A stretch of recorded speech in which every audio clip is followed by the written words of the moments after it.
Okay,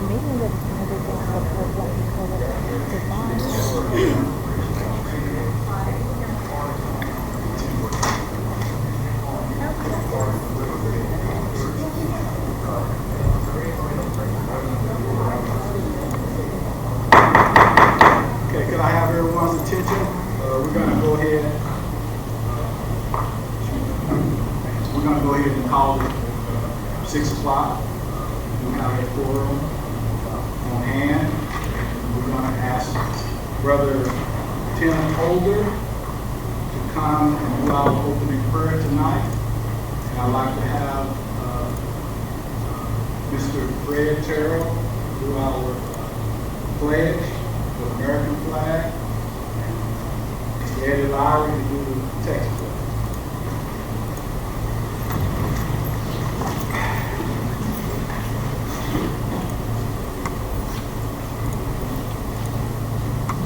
Let's pray. Father, we thank you so much for our city.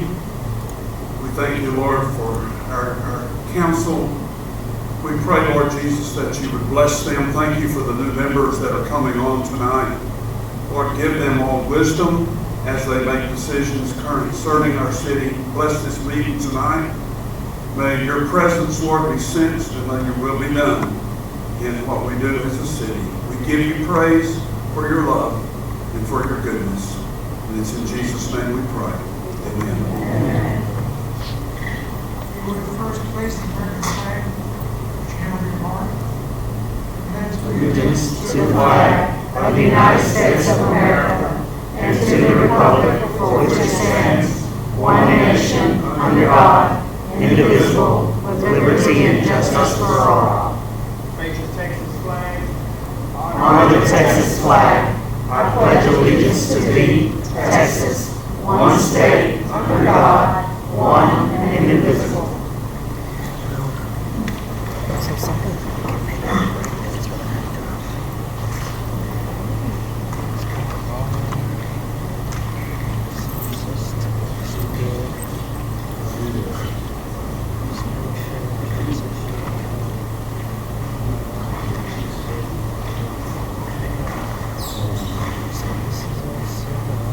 Okay, we're going to move right along. Item number 3, discussion and possible action on ordinance canvassing the returns and declaring the results of the May 4, 2024 general election.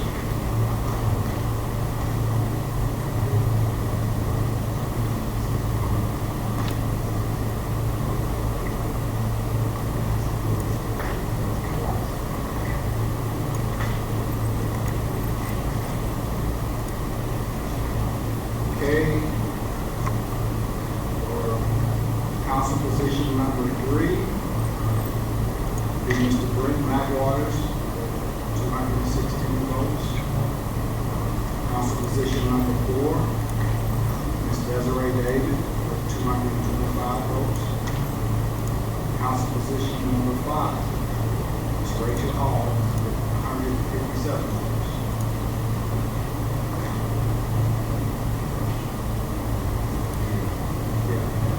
Sophia Johnson, 112. That is the official canvass of returns of the general election held on May 4, 2024. Reflects that the following persons are duly elected and respected positions as shown. Council position number 3, Mr. Brent McWaters. Council position number 4, Ms. Desiree David. Council position number 5, Ms. Rachel Hall.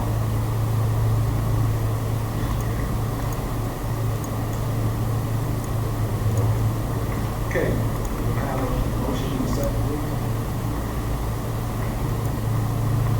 Motion to approve the election results.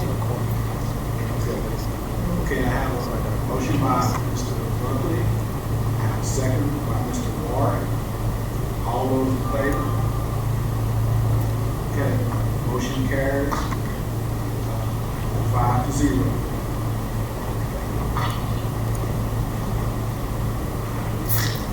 Okay, I'm going to ask Mr. Lowry.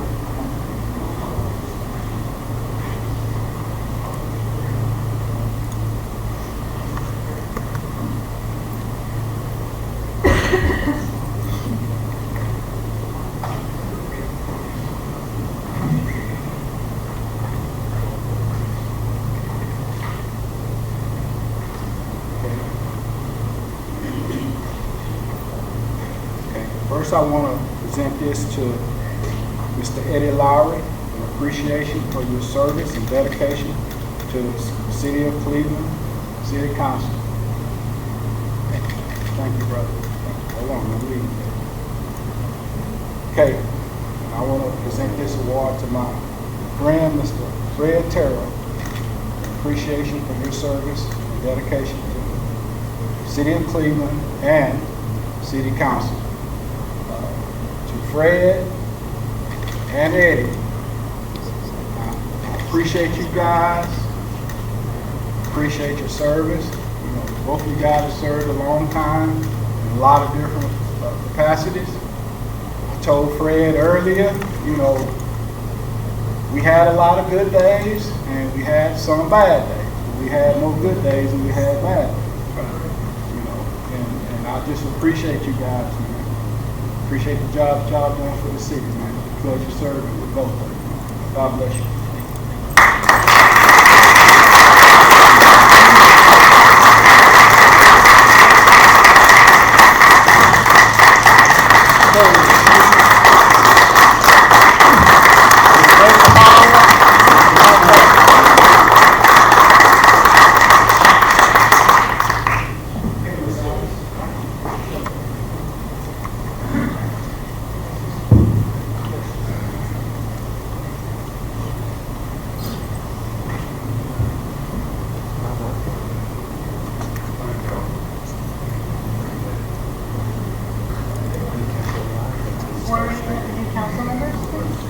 Matt Waters. Not all at one time.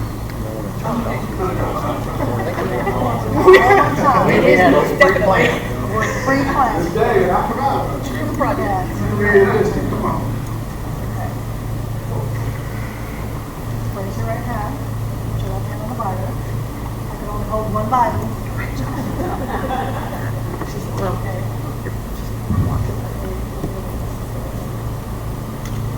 In the name and by the authority of the state of Texas, I, Desiree Davis, Rachel Hall, do solemnly swear that I will faithfully execute the duties of the office.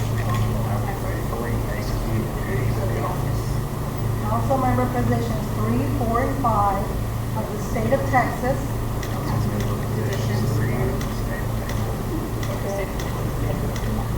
And will do the best of my ability to preserve,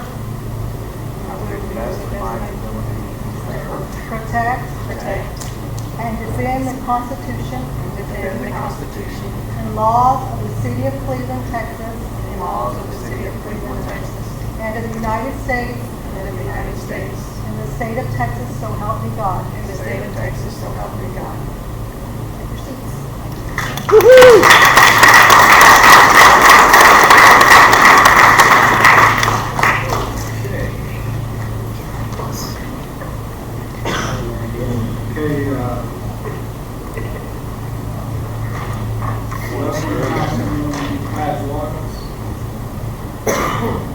Another welcome to Councilman Companies. Another welcome to Rachel Hall. I'm very excited about our new council. Let's just go to work. Got a lot of work to do. It's gonna be okay. Okay, now I have a proclamation from Mr. Travis Strickland. Is he here? Yes. Okay.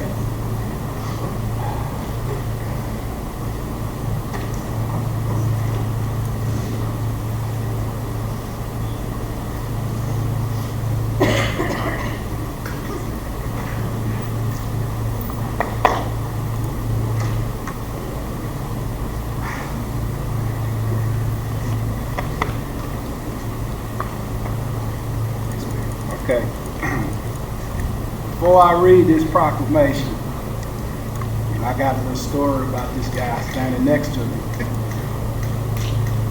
Travis and I started out in the 5th grade together. He's been a longtime friend for many years. Played football, baseball together, grew up together, and I always admired him. Travis worked for years of fire and EMS for the city of Houston. He retired. At the same time, he decided to make Cleveland his home. He was one of the ones that stayed home, like me. We were one of the few, two of the few, that decided to make this home. And I've always admired Travis, for the work that he's done, his dedication to the city. He'll give you the shirt off his back to anybody, hard worker. I mean, he checks all the boxes. Okay, I'm going to start on this proclamation. Whereas we are here today to express our appreciation to Travis Strickland and honor him for his distinguished 45-year career with the city of Cleveland and dedicated service to the residents of Cleveland. And whereas Travis began his career at the city of Houston in 1979 as a pipe and ladder man and promoted to the rank of chauffeur and then junior captain. And Travis joined the Cleveland Volunteer Fire Department. In 1979 and 1993 began working for the city of Cleveland EMS, and whereas in 2010, as we transitioned from EMS to paid fire personnel, Travis stayed with the city, and whereas in 2021, Travis promoted to the rank of lieutenant on behalf of the entire city council. I want to express our service, sincere appreciation to Travis for his loyalty to the city of Cleveland and wish him happiness as he begins his exciting new chapter of his life. Therefore, as your classmate and mayor of Cleveland, the city of Cleveland, Danny Lee, I hereby proclaim Tuesday, May 2024 as Travis Strickland Day. Signed, Mayor Danny Lee, City of Cleveland. God bless you, brother.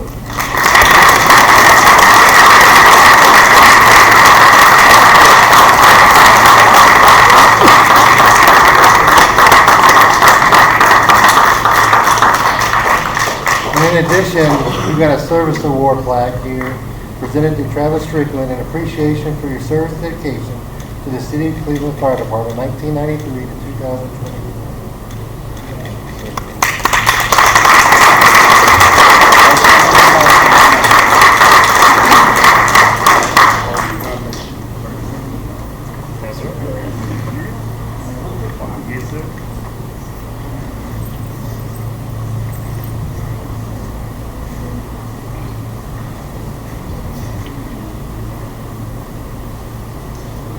All right, Mr.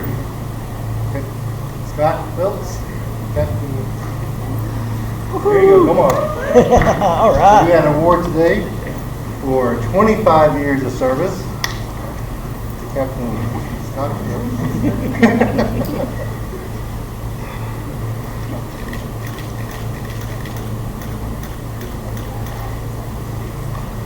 Appreciate it. Thank you. Man, that 25 years went by fast, didn't it? Feels like 45 years.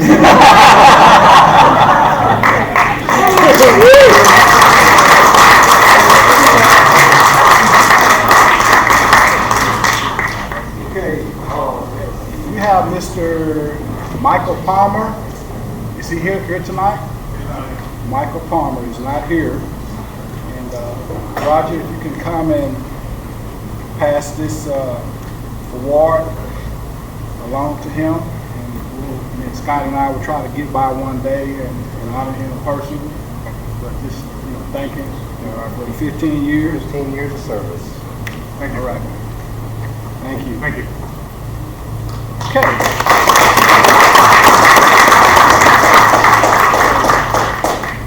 Mr. Benjamin Burnett, is he here? Ben was not able to make it. He's coaching Little League and couldn't find anybody to fill in for him. So. Okay. 10 years of service. 10 years. All right. Appreciate you. Okay. Okay.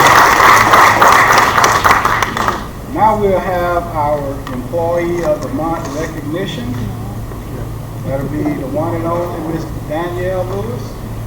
Oh, there There she she's is. at. All right.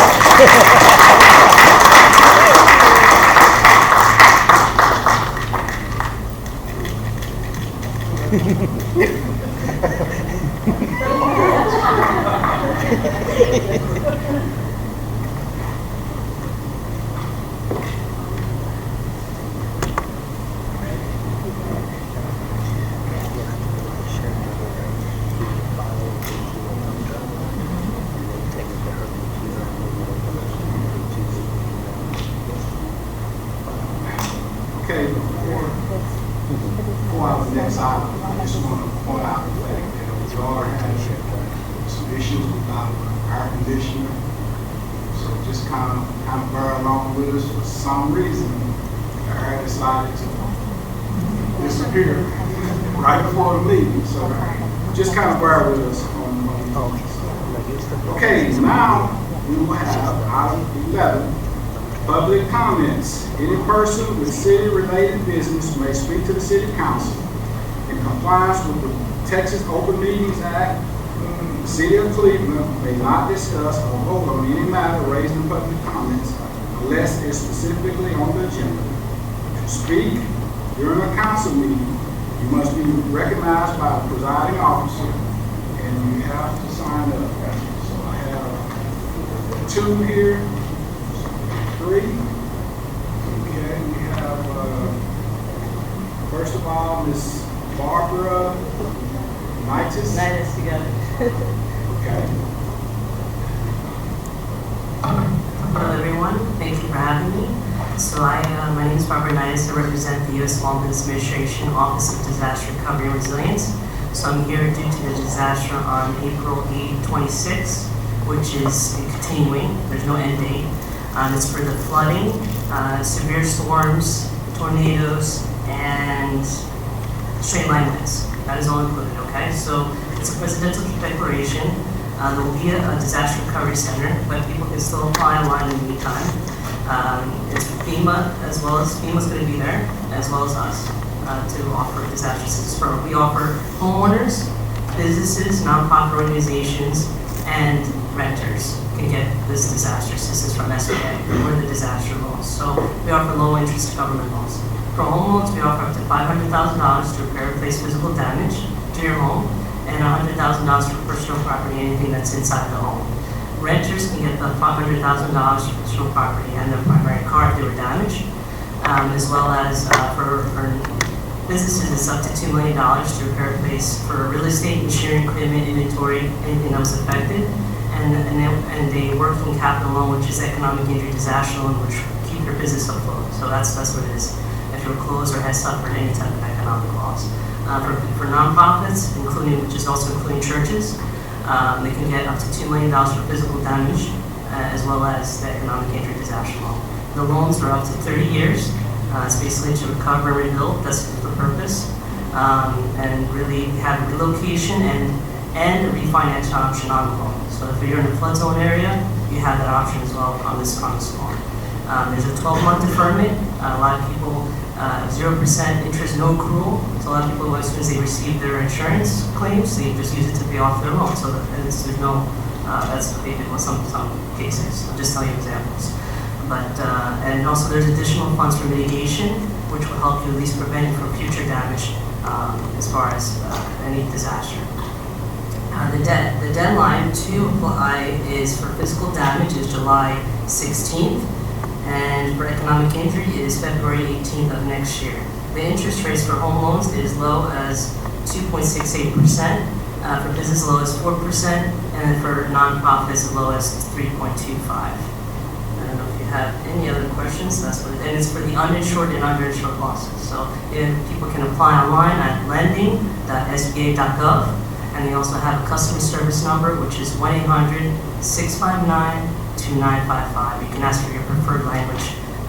If anyone has Spanish or anyone that needs, they can call that number in the meantime. But I'll definitely keep you updated when we get that disaster recovery center. It's for customer service representatives that can help with that one-on-one assistance if you have issues applying online. All right, thank you. Thank you. think I failed to announce that in 3 minutes. But you were. Oh, I was over? No, no, you were. Oh. You were 3 minutes. You were 3 minutes on the head.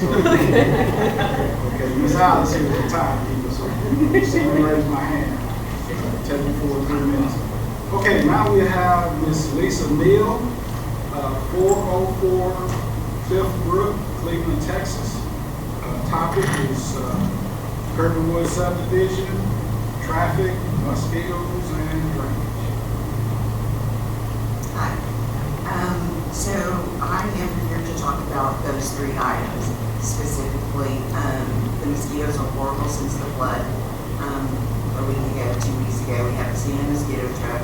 I would like to see that on the calendar every single month, if not every 2 weeks, because they hatch in 2 weeks and then we have, babies.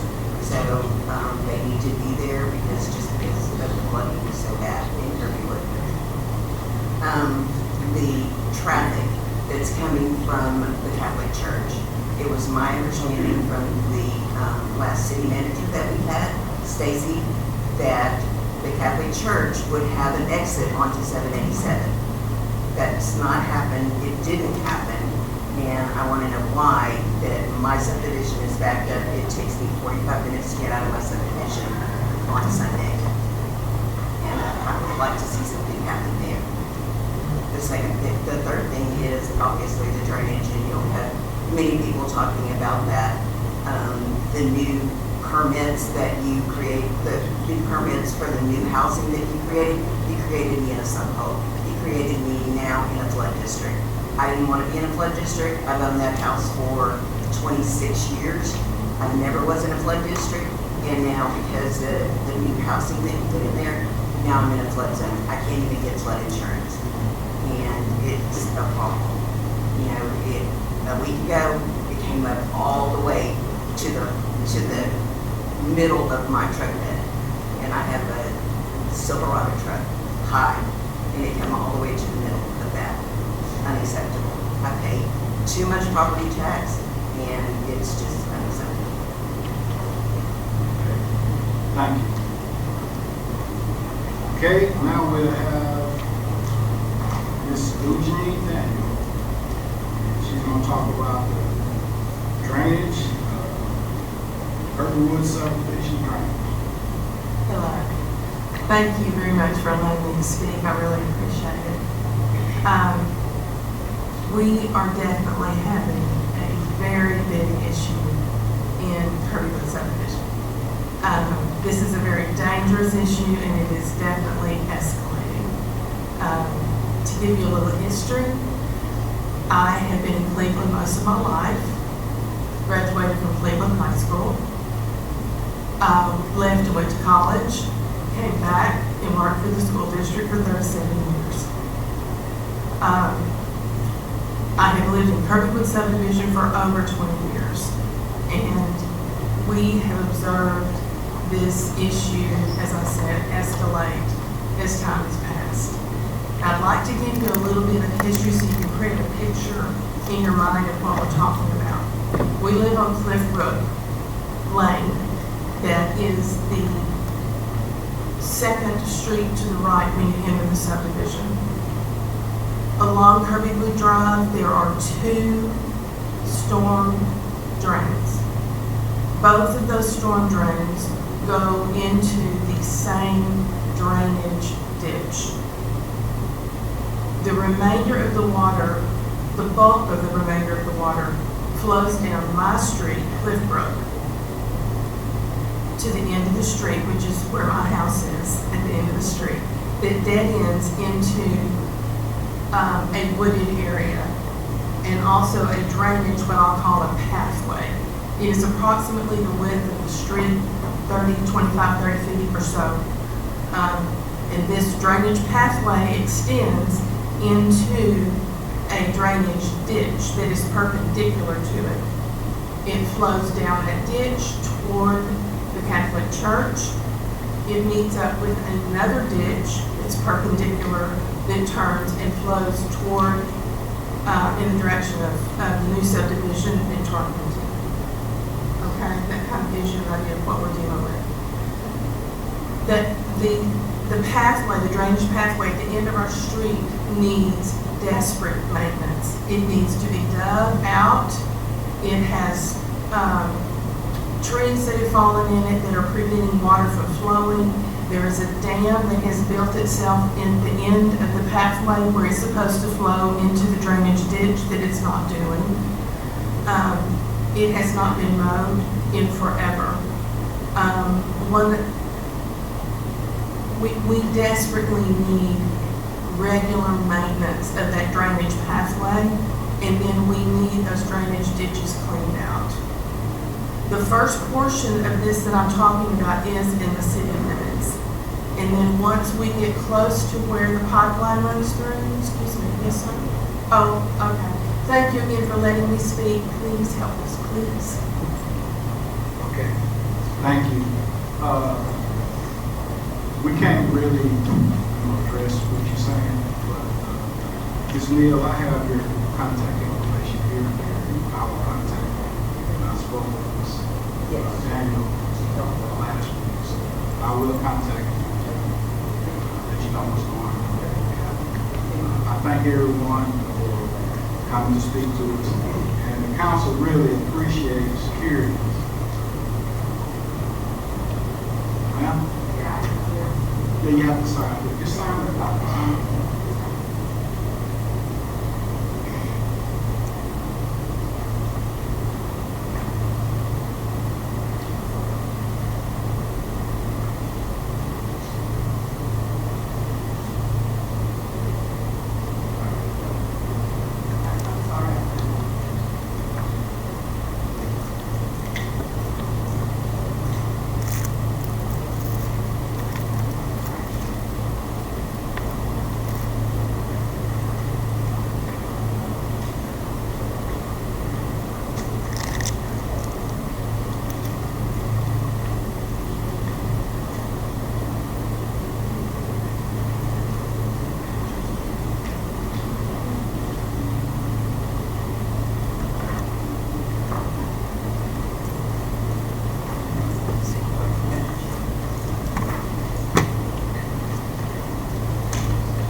Rhonda Clay, 708 North Holly, Cleveland.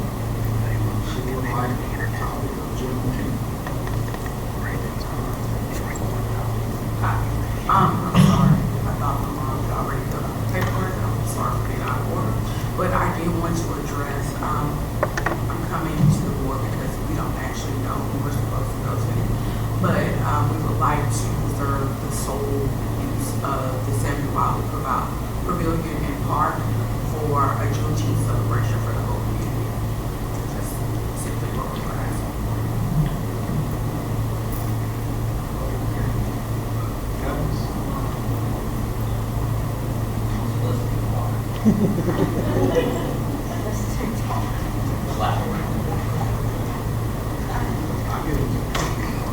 Okay, we have another one.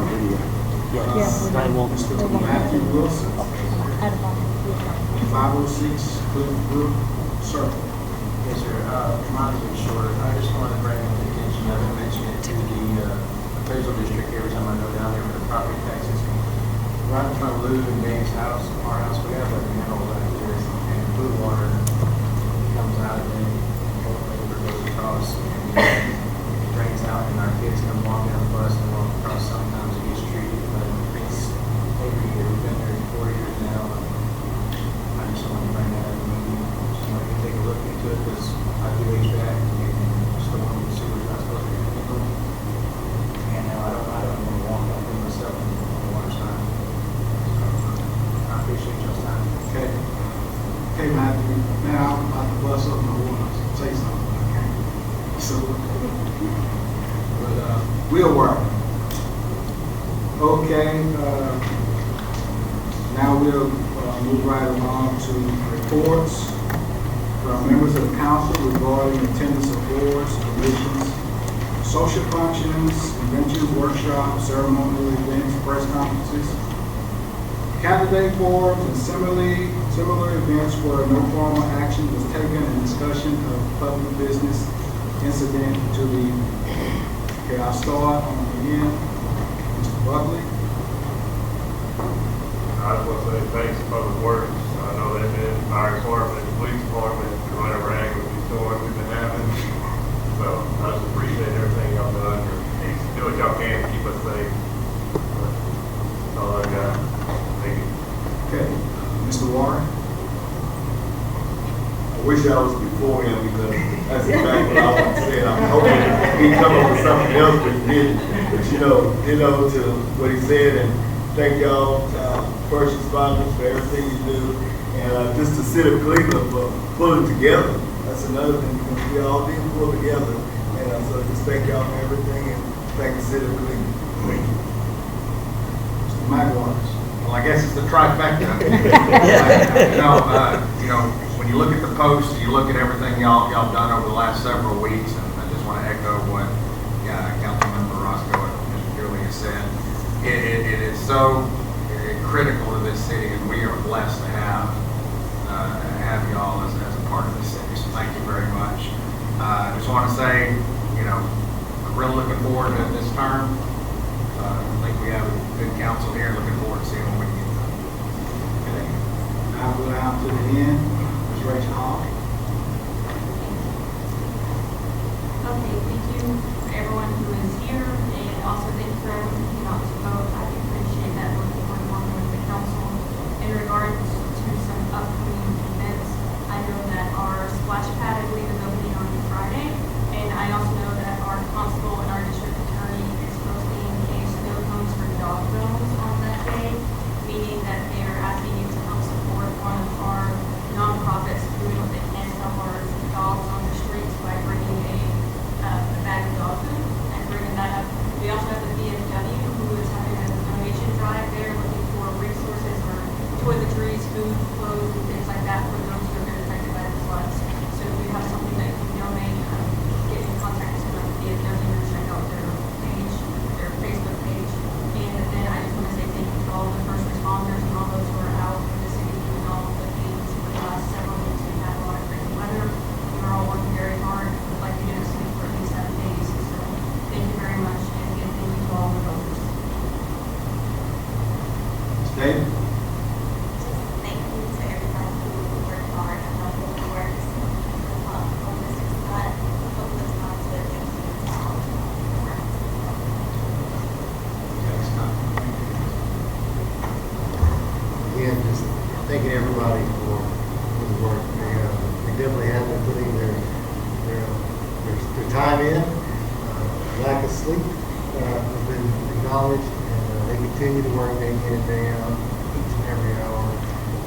So they're putting their lives in danger to save ours. And so we just appreciate everything they do. And so again, just thank you all the staff. Thanks the whole team.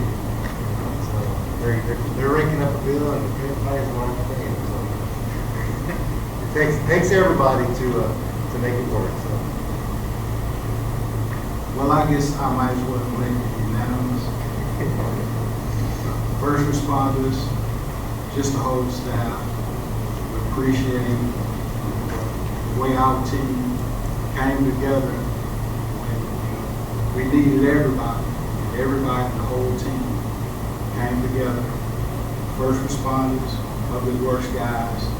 I talked with Roger one day last week, and I asked him what time did he get off at night. Had stayed out till like 12:30, and I think he and Robert Meadows had moved like 38 trees that night. I'm laying there asleep. I wasn't even thinking about that. And a lot of people don't understand, what we ask of these guys. And then they have their regular duties that they have to come back and perform. People don't care that they've been working all night, picking up trees. They want the ditches mowed. But that's the nature of the beast. That's what they signed up for. That's what we signed up for. And I just want you to know, and I know that everybody in the community appreciates you guys. what you guys are doing. So just continued blessings to you guys. Go out every day, put it on the line for us. Thank you once again. Okay, now we're going to move along to item number 13. I will open the public hearing. Okay, public hearing will be for persons having an interest in property located at 507 Belcher Street, Cleveland, Texas, to appear, show cause as to why the city should not take action to abate such structures found to be dangerous buildings pursuant to the city's code. Does anyone like to speak on 507 Belcher Street?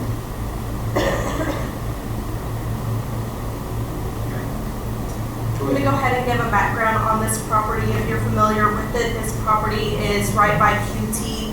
It's 3 structures that are there. Right now, we are looking into having this property abated so we can go ahead and have these structures demoed and removed from the site. It has been a public nuisance, so that is where we are right now. So we want to open the public hearing for any people that are concerned with that property or have anything against us moving forward with having it abated.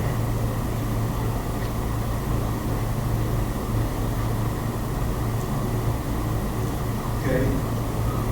Before we close the hearing, I'd just like to thank Scott, Danielle, Development Service. You know, this 507 Belcher has been a thorn in our side from day one this past year. The first day Scott got here, you know, we taken a lot of grief over getting that property demolished, and people don't understand it's a process that we have to go through, a legal process. You just can't just go and tear down property. So it took us over a year, and we finally gonna tear it down. So I just want to thank you guys for it took a minute, but we're gonna tear it down real fast. Public hearing closed. Okay, now we're going to move along to item number 14. That'll be consent agenda. All consent agenda items are considered routine by the city council and will be enacted by one motion. There will be no separate discussion of these items unless a council member requests an item be removed and considered separately. Okay? Do I have a motion for the consent agenda? Make a motion, we approve the consent agenda. Second. Okay, I have a motion by Mr. Butler. Is that you? Okay, I have a second by Mr. McElwater. All those in favor to approve the consent agenda? Okay, motion carries 5-0. Okay. Discussion and possible action considering on the following. Number 16, appointment of Mayor Pro Tem. Council. I make a motion that we appoint Councilman Julius Buckley as our local Mayor Pro Tem. I have a motion by Mr. Warren. I have a second by Ms. David. All those in favor? Okay. Motion carries 5-0. And I'd like to thank Ms. David for the past year. She has served as Mayor Pro Tem. And we want to thank her for the job that she has done. And going forward, as long as I'm sitting in this chair, you know, I'd like each year, you know, as we grow as a council, that each council member gets a chance, you know, to serve in that role. Because our future, you know, me and Roscoe pushing 65. I am 65. And I'll be 65 in June. Okay? So these young people are the future of our city. And I tell them all the time, you know, me and Roscoe, we old school. But we still got a few years left now. I'm not gonna hurry. I just want them to, get prepared going forward. Okay, item number 17. Okay. Authorizing abatement of the structures located at 507 Belcher Street, Cleveland, Texas, found to be dangerous buildings pursuant to the city's code. Good afternoon, Mayor and Council. So once again, we are addressing 507 Belcher. We did have a hearing with the ZBA board on April 24th. They did determine in order that the building listed are substandard. You have in your packet the images of the building as well as what that order was on that day. Now we do bring it forward to City Council for y'all to determine and order an abatement on those buildings and structures. What took place during that ZBA meeting, we did have TCG, who is our contractor who takes care of substandard structures, as well as the owner of the properties, attend that meeting. So what was determined during that meeting was that they do have until August 1st to go ahead and continue demolition on that building. What happens at that time if they do not complete it or they do not begin demolition on that up until August 1st, the city will step in and continue to take care of it. A lien will be placed on that property for the amount that we charge for demolition, and then they would have to reimburse the city back if that property were to ever come up for sale or they were wanting to ever do anything with that property. Right as of today, I do have that I have been in constant communication with the contractor. They will be pulling a demolition permit tomorrow. They have paid a $500 fine as well for the property. So my next step right now is just to have City Council to go ahead and order the abatement so we can move forward and have that property demoed. You submit your timeline? Yes, August 1st. So he'll have it completed prior to August 1st. Yes, sir. And he did have his asbestos completed on all 3 properties as well, which is what we do require for commercial properties. And this property has been in the works, as you did say, Mayor, for quite some time, and it is a long process that we do have to go by, but I'm just grateful that we have made it this. Make a motion, we authorize abatement of structures located at 507 Belcher. Okay, I have a motion by Mr. Matt Waters, a second by Mr. Butler. All those in favor? Okay, motion carries. Thank you. 5-0. Thank you, Danielle.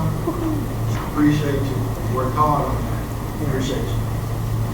Okay, item number 18, energy saving performance agreement with water meter replacement program with Amoresco and related financial agreement with Webster Bank.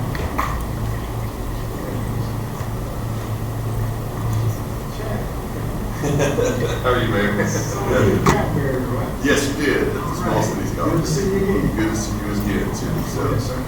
name's Chad Nobles. I'm with Amoresco. It's good to be here with you tonight. And for those of you who are new, I'm going to try to give you, Scott asked me to give you a little bit of background. Your staff has been working very hard on this project for quite some time. And so we were trying to quickly go through some of this, kind of show you some pictures of what we've been dealing with and what staff has been dealing with. And you're right, you have a great public works staff. They've been very active in this, along with Pamela, who financially has been involved as well. So I'll kind of take you through this.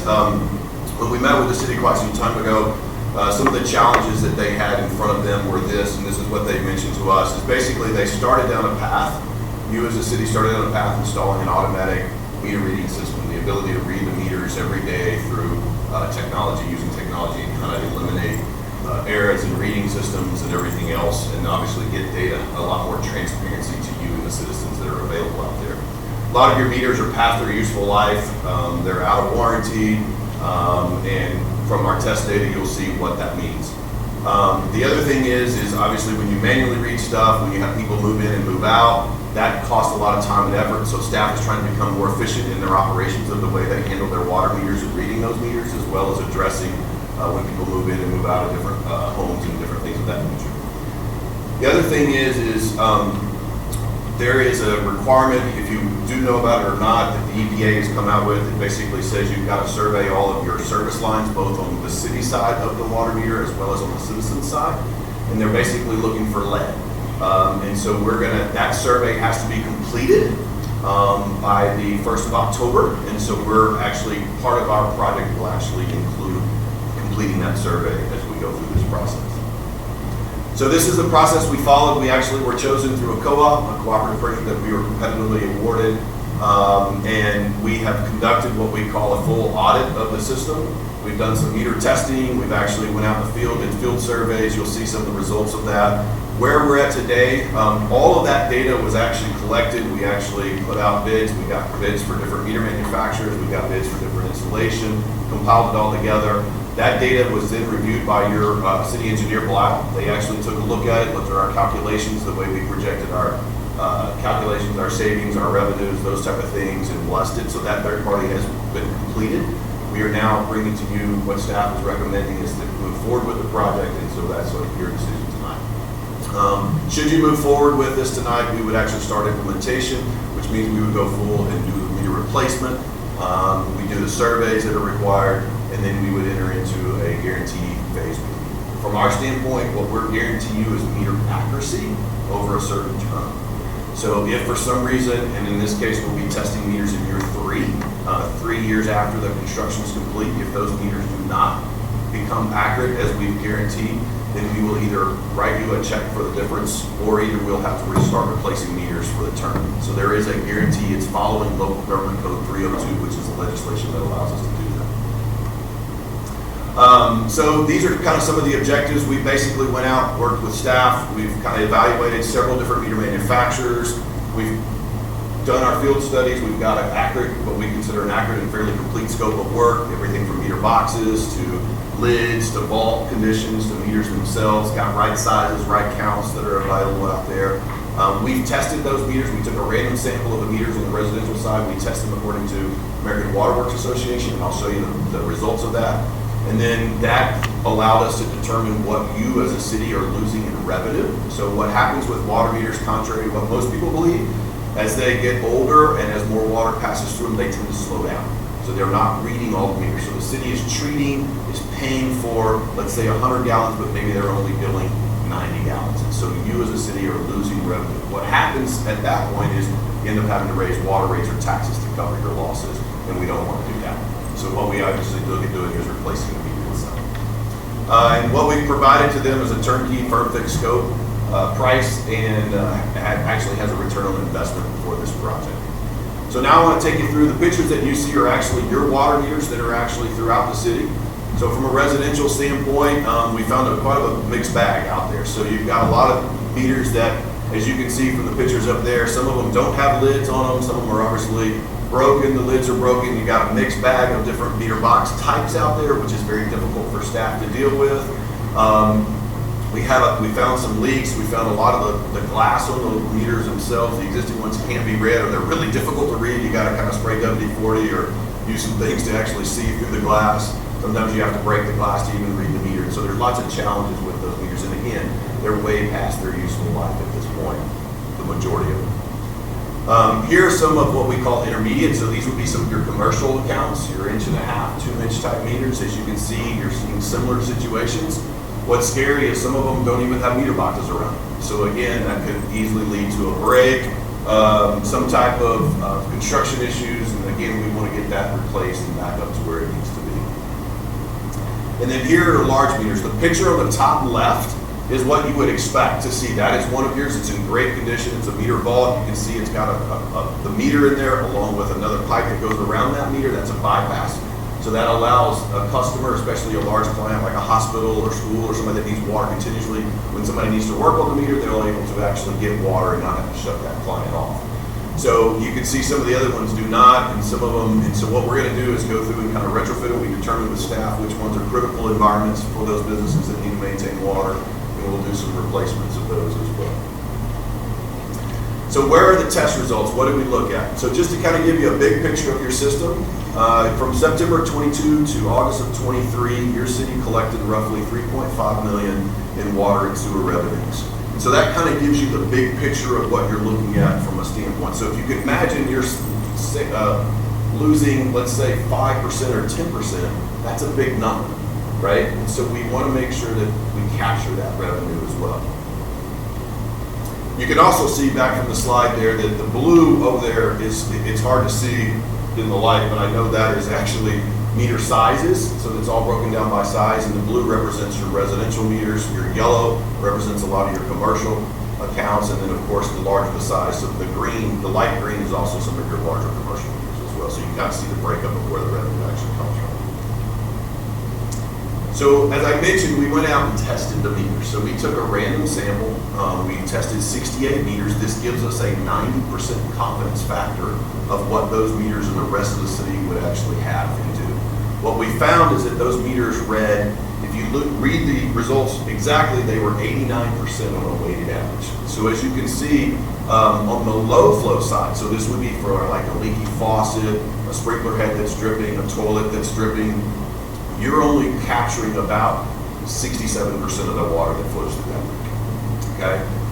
When you weight that average, according to AWWA, that's the standard, American Water Works Association says that in a perfect world, 15% of the water would flow through, in a residential household, would flow through the low side, 70% through medium, and 15% through high flow. We know that that standard was set many, many years ago, and not everybody had low flow devices. So we have a lot more stuff flowing through low flow nowadays. And so what we typically see when we project these numbers is that we usually see the city capture more revenue because more water is typically flowing through low flow than they were losing actually. When we did a deeper dive on the data, we found that one of the meters that we tested had been, it had tested, as you can see, we had several meters, 19 meters tested 0 in low flow, but we had 3 meters test 0 in all 3 categories. And that's kind of scary. So what happens is we go back and we look at the historical data to see if how long has it been reading 0? And what we found is that several of them were reading 0 for a while, and then they dropped. Our reading actually some consumption was going through, and then they started reading 0. And so we had one that had been reading, so it obviously had something, probably got messed up in the testing, so we threw it out basically of the sample. So what we are using for our baseline analysis is 90.7% accurate. So in essence, when you calculate that out over your system, you're going to capture some revenue associated with replacing these meters. Now, you also have started down a path, as I mentioned, installing some new meters. We're going to just continue. When we evaluated all the technology, we're going to continue that plan and take you down that. We're just going to get to it a lot faster by doing it all at one time. So let's talk through the scope of work. So as a scope of work, you've got about 3,100 meters that are in there in the ground. As you can see, you've already started replacing about 1,000 of those. There's about 907 of those iPearls that have already been kind of started down that path. We're going to add a radio to those so that they actually communicate up to a tower. You've actually replaced those that say field verified data, those 312, they've actually got everything that's pretty much ready to go. All we got to do is make sure they're communicating properly. We're going to verify that they're programmed correctly, that the data matches what's actually in the database. All of the other ones above that will actually be replaced with a brand new meter. So we'll actually go through and replace that. We're also going to capture, while we're doing this process, GPS coordinates so that you can find them 5 to 10 years from now, right? And we're going to capture them at a sub-meter accuracy level, not just your handhelds from your phone. So we're going to make sure that they're within a certain tolerance so somebody can easily identify and find those down the road. We'll take pictures before and after so that everybody can kind of see what's going on. As you can see, we're also doing quite a few box replacements. The pictures that you referenced earlier, we're going to have to replace a lot of those boxes. So we've got our calculations done based on our survey. We know how many boxes we need to be replaced. We're taking on the risk. We're going to make sure that those get all standardized boxes. Your staff has picked out a nice box. We're going to try to make those match. So a lot of citizens will actually get a brand new meter box as well. They won't have lids. If the lids need replaced, we'll replace the lid if the box is in good condition.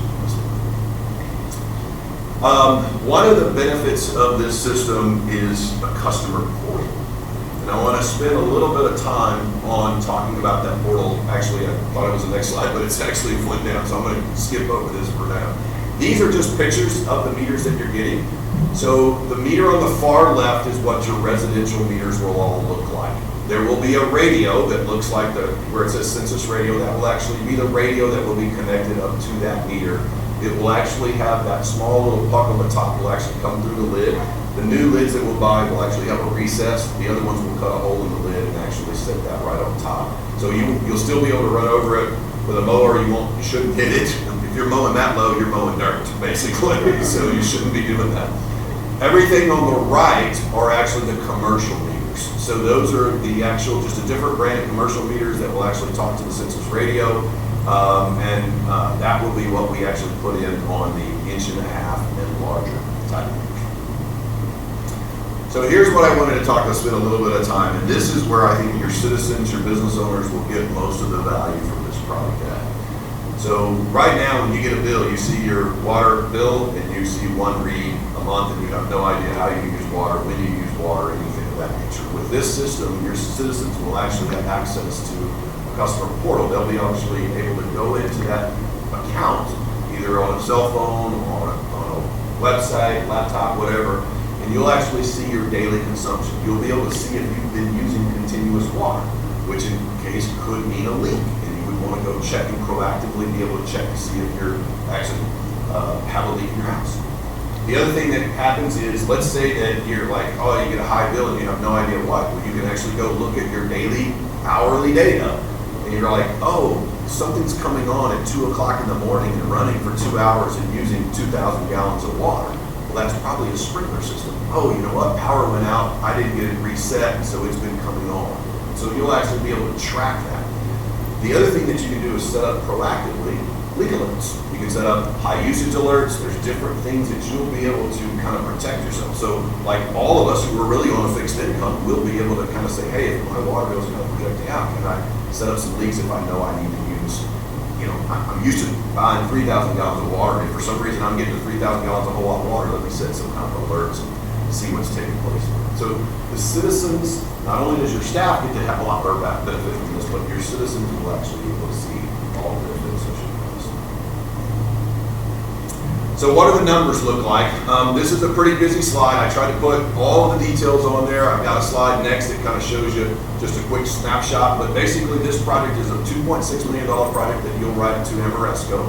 We'll have a turnkey contract there. Your billing provider, your software that you use is called Tyler Technologies. They will charge roughly $18,000 in fees to make all of this work from an integration standpoint. So the total project to you as a city is about $2.6 million. Now, there are ongoing fees associated with the software. So there's SaaS agreements. This is software as a service. The software is actually in the cloud. And in order for them to keep that software up to date, do all the stuff, they charge you SaaS fees. So you can see those of $17,000 is what goes to census, plus the $800 to make a customer portal. And then your current billing provider charges you $7,700 plus the $3,000 to basically make the system synchronized, because they're transmitting data constantly. Every month, every day is going back and forth. So for them to keep that up. So all in all, you're looking at about $30,000 of annual cost per year for this system. That keeps everything up to date, keeps everything going where it needs to be. Looking on the right-hand side, we calculated, because we also went out and tested some of your large meters. We found some large meters that were reading 6%, 40%. These are large commercial accounts that basically were hitting free water, right? So those combined with the residential meters, we're projecting what we feel like on a conservative basis is roughly $400,000 in increased revenue for the city. That is what the city is looking at using to actually retire and pay off this loan. And as you just do simple math, it's a fairly quick payback on the project. You also have been buying meters, replacing meters. We're not using the full value of that, but that's the $17,000. There is some, I think the next slide, let me get to that slide so I can see it from here. Because I've aged, I'm getting closer to needing reading glasses permanently. But meter reading avoided costs, so we worked with staff and they started looking at all the hours they're spending manually reading meters. They looked at different things that they were doing, fixing repairs, all those type of things. And so the idea is that you're going to avoid that. Now, it's not going to be a direct savings to the bottom line, because your staff is now going to get to focus on other things that were even brought up tonight about drainage and different things. They'll be able to go focus more time on that instead of trying to read meters every month. That takes them a long time to do. So basically, if you look at overall, the benefits in year one are roughly $600,000. As I mentioned, in year 3, we're going to come back and actually test those meters to prove up that they're actually working correctly. That cost of buying the new meters, doing the testing is roughly $70,000, and that will be in addition to the $2.6 million. And then there are some additional services if the staff so choose to decide with different support agreements that Census and their distributor offer, and you're more than welcome to choose those if you want. The staff is looking at those options, but they total roughly about $15,000 to $18,000 depending on what additional services they want to provide. Net benefit over a 15-year term is almost $2.5 million to the city's bottom line. So it's one of those projects, if you think about it, that actually is budget neutral. It actually pays for itself. Simple financial snapshot. Your debt service. So one of the things that we worked with staff closely to do is we went out, got multiple bids on the funding. They're looking at doing a tax exempt lease note on this. The funding came back, we got different options, went to the city staff. The principal and interest payment of that particular debt service over a 15-year term runs about $300,000 a year. If we're projecting roughly those benefits that we talked about are over almost $500,000, we would subtract the principal and interest payment from that. You look at your ongoing fees, and again, these numbers up here that I'm showing are the average over the 15-year term. So if you take all 15 years and you average it out, that's what this simple snapshot looks like. So those ongoing fees, as you remember, in year 1 was $30,000 over the average or $38,000. And then the optional services that we talked about, even if you include those in there, you're still having a net benefit annually of at least $100,000 in a worst case scenario. So financially, the project is great, and we would love to work with you, kind of move forward, and I'm here to answer any questions that you might have. And sorry I tried to go through that, but Scott wanted me to be quick and prompt. So you said something about the lead content. What is that going to initiate? So good question. So the EPA has required all cities basically to go do a survey. And again, what you're trying to identify is they want to know what material is on your, if this is your water meter, what material is on the city side, what material is on the homeowner side. So what we're doing right now is just identifying. We're capturing the data because the city does not know what's on both sides of the meter. We know typically when homes were built and when lead was outlawed, but we don't know what's on both sides. So the EPA has this, it's really an unfunded mandate right now to go do this work. What's going to be the second phase of this is you're going to have to replace those lead lines. What is considered lead? What's considered lead? Yeah, so you got galvanized, is that considered lead? So galvanized will also have to be replaced if it's downstream of a lead line. So if you think about a lead gooseneck coming off of a main and you've got galvanized downstream of that, that has to be replaced as well. So I mean the homeowner has to pay over. So there's a lot of debate. The EPA is still changing their rules. I'm not going to stand up here and tell you, legally, what I will tell you, most cities are dealing with this issue because right now, some of the interpretation that's coming out is that it's going to fall on you to replace all the way up to the city's house.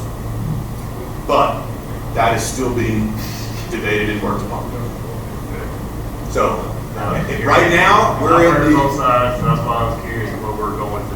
Yeah, right now you have to identify where the lines are and what's out there on both sides of the meter. And that's what we're going to, and that has to be done before October 14th. I know a lot of houses around here have galvanized. Yeah. I have a question. Yes, ma'am. Basically, a math question that I can ask. The total meters is 3,137. Yes, ma'am. The total projected revenue increase, meaning the budget for money for accurate ratings, is just over 412,000. So if we take that total and divide it by the meters, each meter owner should only see an increase annually of about $131.42, or approximately $10 per month to do this. So if we were in a perfect world, that would be correct. What we're not is you have meters that are reading 100%, right? But as I mentioned, you have some large commercial accounts that are reading 6%, 30%, 40%. Those commercial accounts could be using $100,000 a year So what happens is most residential clients are not going to see that drastic of an increase. What's going to happen is most of the time your larger users, because it's all based on consumption, so your large volume users that had inaccurate meters are the ones that are going to see the increases. So it is not linear by any means. Okay, so there's no real way to do an average because, but for the average resident, it shouldn't be significant increase in their monthly bill, but our businesses and apartment complexes and such might see a significant increase. Unless you were one of the citizens that had a meter that was reading 0 at low flow and you got a leak and it wasn't captured. So the nice thing about it is the portal is going to give you the tool to quickly identify that and see, hey, why did my bill go up? Like, let's say you had a meter that was reading 70% right now, and it was 0 on the low flow and 50 on the medium flow. You know, the first month you might get a bill that's $10, $15 higher. You're automatically going to go to your data and go, why? And then you'll be able to hopefully address the leak if you had one.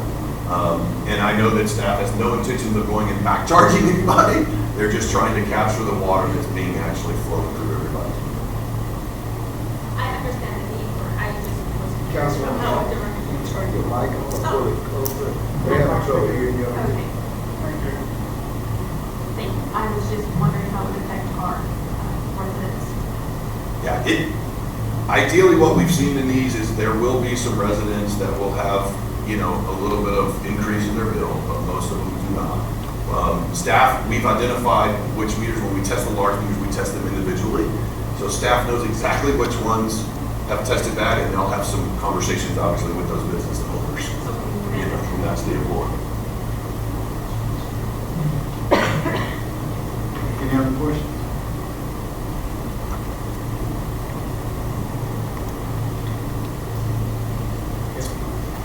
From a quick timetable standpoint, we are going to start the lead and copper survey first because we have to get through that while we're waiting on material to show up. So from a standpoint of what your citizens, back to your question, just kind of reminded me, the citizens will probably, if you approve and move forward, you'll see us coming out with field staff going and doing surveys first because we've got to capture this data before that deadline while we're waiting on material to show up. Then once material shows up, we'll come back and actually request it.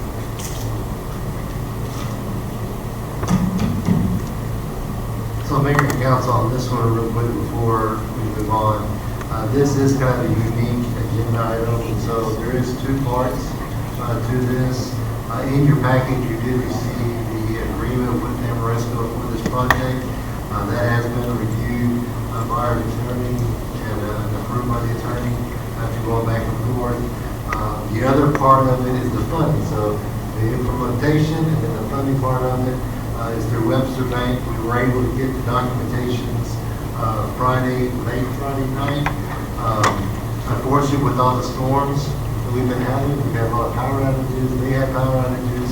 We had power outages, but again, Tommy has had the opportunity to review that and has approved it. We have sent a copy of that financing to him on your desk for you, but he has reviewed it and approved it.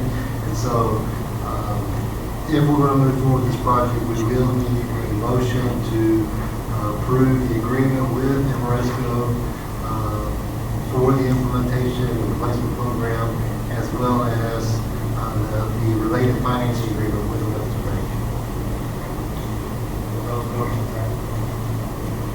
Those motions have been voted on separately, or can we make one motion? You can do a motion to do the agreements together. I would do a separate motion. Apologies. I would do a separate motion for them. There's a resolution that basically encapsulates all the financing agreements. I would just do a separate motion to adopt the resolution. Okay. It is complicated, but the first motion can be the agreements with both Amoresco and Webster, and then we can do a second motion for the resolution. Okay. Make a motion to approve the agreement with Amoresco and Webster. Okay. Second. Okay. Motion by Mr. Buckley, second by Mr. Wood.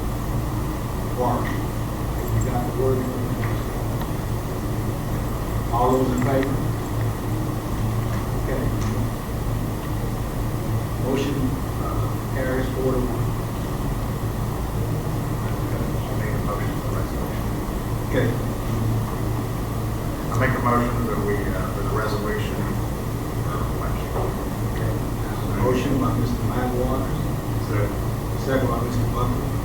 Okay. All those in favor? Motion carries. Okay. Okay, we move to item number 19, Liberty County Central Appraisal District Resolution to remodel real property.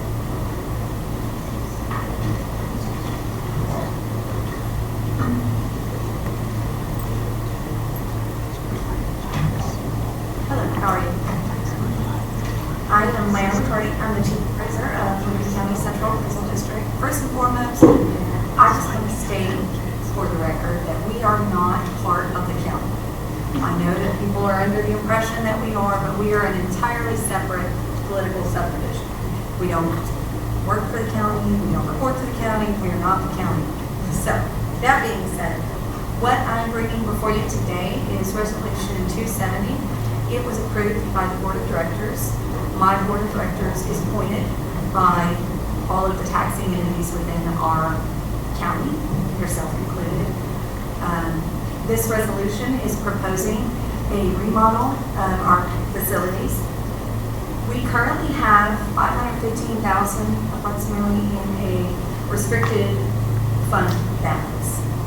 This is created by legislation, and so we can't use it for anything. We can't use it for anything else other than real estate. The estimates that we got two estimates. We didn't solicit RFPs yet. We will later. But we got two estimates, and those estimates came in around $450,000. To be proactive instead of reactive, we added an additional $100,000 to that estimate. So we're estimating $550,000. We are asking all of our entities to approve by resolution that we be allowed to use the funds that we have. We're not asking you for any money or any additional funds. There is a shortage of $35,000 that would come from our current year budget. Do you have any questions? That shortage is just, if you It's get the funds, worst you case can't have scenario. it. Absolutely, worst case scenario. Yes, sir.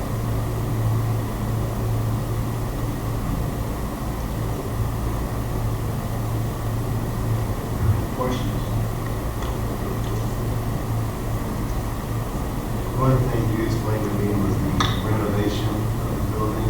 And that there is new legislation that keeps going forward, it hasn't been approved yet, but if it does get passed, then you would be forced to do the renovations, and it would be then allocated to each of the entities that you are taking that. So can you explain that? So for the last two legislative cycles, there has been a push to have a separate facility to house our appraisal review board.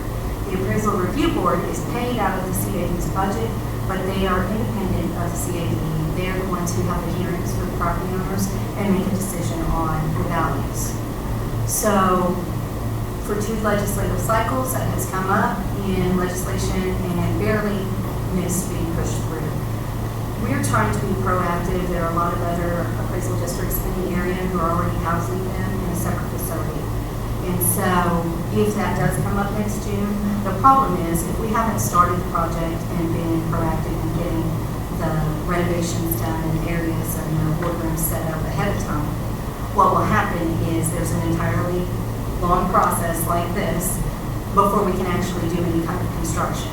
And so we would be forced to rent facilities or find a location and pay rent until we can get the building up to par for housing a separate ARB. That additional unfunded mandate would then have to be paid for by the entities like yourselves. I still couldn't utilize a real estate fund for that. And all of this is per the tax code. It's not Lana making it up kind of thing. We have to come in here, we have to explain what we're doing, we're trying to be transparent, and we've saved this reserve fund for years. So it's to avoid instances like this where we need it and we don't want to have to come to the entities and say, hey, we need more money. You've already set your budgets, you've already adopted your tax rates, and here we are asking for additional funds. So that's what we're trying to avoid.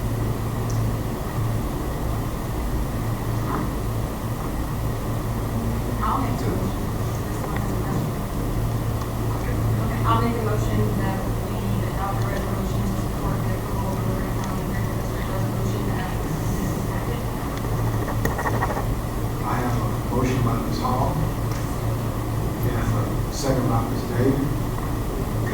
All those in favor? Okay, motion carries 5-0. Thank you, ma'am. Okay, now we will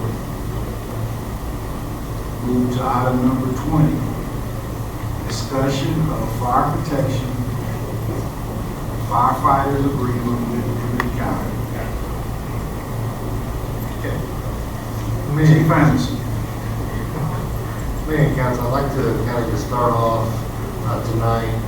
It has been requested that we just kind of have time to discuss this agreement. It's been an agreement that we've been working on for, well over a year at this point. And so I'm going to kind of utilize a letter that we submitted to the county back in February 22nd of this year, where we outlined kind of the history and then also provided a draft recommendation for them to consider. But in that letter, we kind of went through the timeline. I'd like to share that with you, just kind of do a recap for those that have been here, but then also the new council members, kind of let you know kind of what we've gone through during that time. And so the meeting that we had that initiated this was back in February 5th, and then we replied to that meeting on February 22nd. So last year, October 23, so not this last October, the year before, right after I started, we did do an agreement with the county for fire protective services for $91,000. They had been in place for many, many years at that level. But at that time, the council said that, that was outdated. We were spending a lot more money than $91,000. We would agree to that at that time, but we really need to work on renegotiating that and getting additional funds. And so at that time, we informed the chief with Liberty County and then also Liberty County themselves to let them know that we were needing to renegotiate that agreement over the next year. In the spring of 23, I had the opportunity during different occasions to speak with Judge Knight, Commissioner Arthur, and Commissioner Whitmire, which are our two local commissioners and our judge, letting them know that we will be requesting additional funding in 2024 because of the agreement. And at that time, we were instructed that Sean and I needed to request that budget request through Chief Herman Mueller and submit that through the normal county budget process. So in the summer, Chief Anderson and I did meet with Chief Herman Mueller, and we requested $400,000. Which was the average of the previous 3 years. So the agreement was for 91. We had received 91,000, but our cost for the previous 3 year averaged 400,000. But we had also realized that we estimated that our cost for this current fiscal year was going to be at 600,000. But we requested what our actual costs were on the average for the previous 3. And then in August, the city council approved sending a letter to the Commissioners Court basically requesting the $400,000 that we had requested for through the budget process. And they, of course, talked about the $400,000 that we had been using, and then also estimated a little over $600,000 for this current year. Then later in the summer, the mayor and I went to Liberty and we attended a Commissioners Court meeting when they were going through the budget process. And again, we requested the $400,000 for next year and reiterated the fact that we were estimating it to be $600,000 for our cost for this upcoming year. Then in September of 23, we approved our budget, which is right at $2 million for our fire department. And within that, we estimated the $600,000 for those services to our county residents that are outside the city limits, but within our fire district. But then also, we rebudgeted $400,000. We had not heard back from the county, so that's what we had asked for numerous times. We budgeted $400,000 worth of revenue to offset that. Then, at the end of that month, at the end of September, after the budgets had been approved, we did receive the new agreement from the county this year, and the agreement was once again for $91,000. And so On October 17th, the next council meeting, we had a very long discussion at the council meeting, talked about the agreement, and it ended up that we basically did a four-part decision. So the first part of it was that the council said that we were not going to enter into the agreement for $91,000 to offset the $600,000 expense. And that we were going to start billing, the second part, start billing the county monthly for the cost of those services that we are providing to the county residents, which at this point we are currently 7 months into that, and we have billed over $362,000 at this time. The third part was that we were going to discontinue the dispatch services for Plum Grove and Tarkington because there was a cost involved for those services that we had never been received funding for. That did occur on April 16th, which we did wait till Liberty County, the new dispatch center was open, operational, and functioning. So that did occur on April 16th.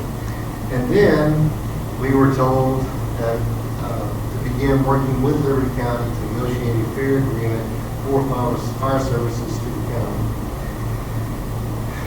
At that time, we began to try to schedule a meeting with the judge to be able to start those discussions on January 18th. We had another meeting with the city council, and the council basically directed me at that time saying, hey, we've heard that the judge would meet with me as a city manager directly, but did not want to meet with elected officials. And so at that point, I did schedule a meeting with the judge on February 5th. And at that meeting, Commissioner Arthur and Chief Hergenmiller joined us, and then I brought Chief Anderson as well.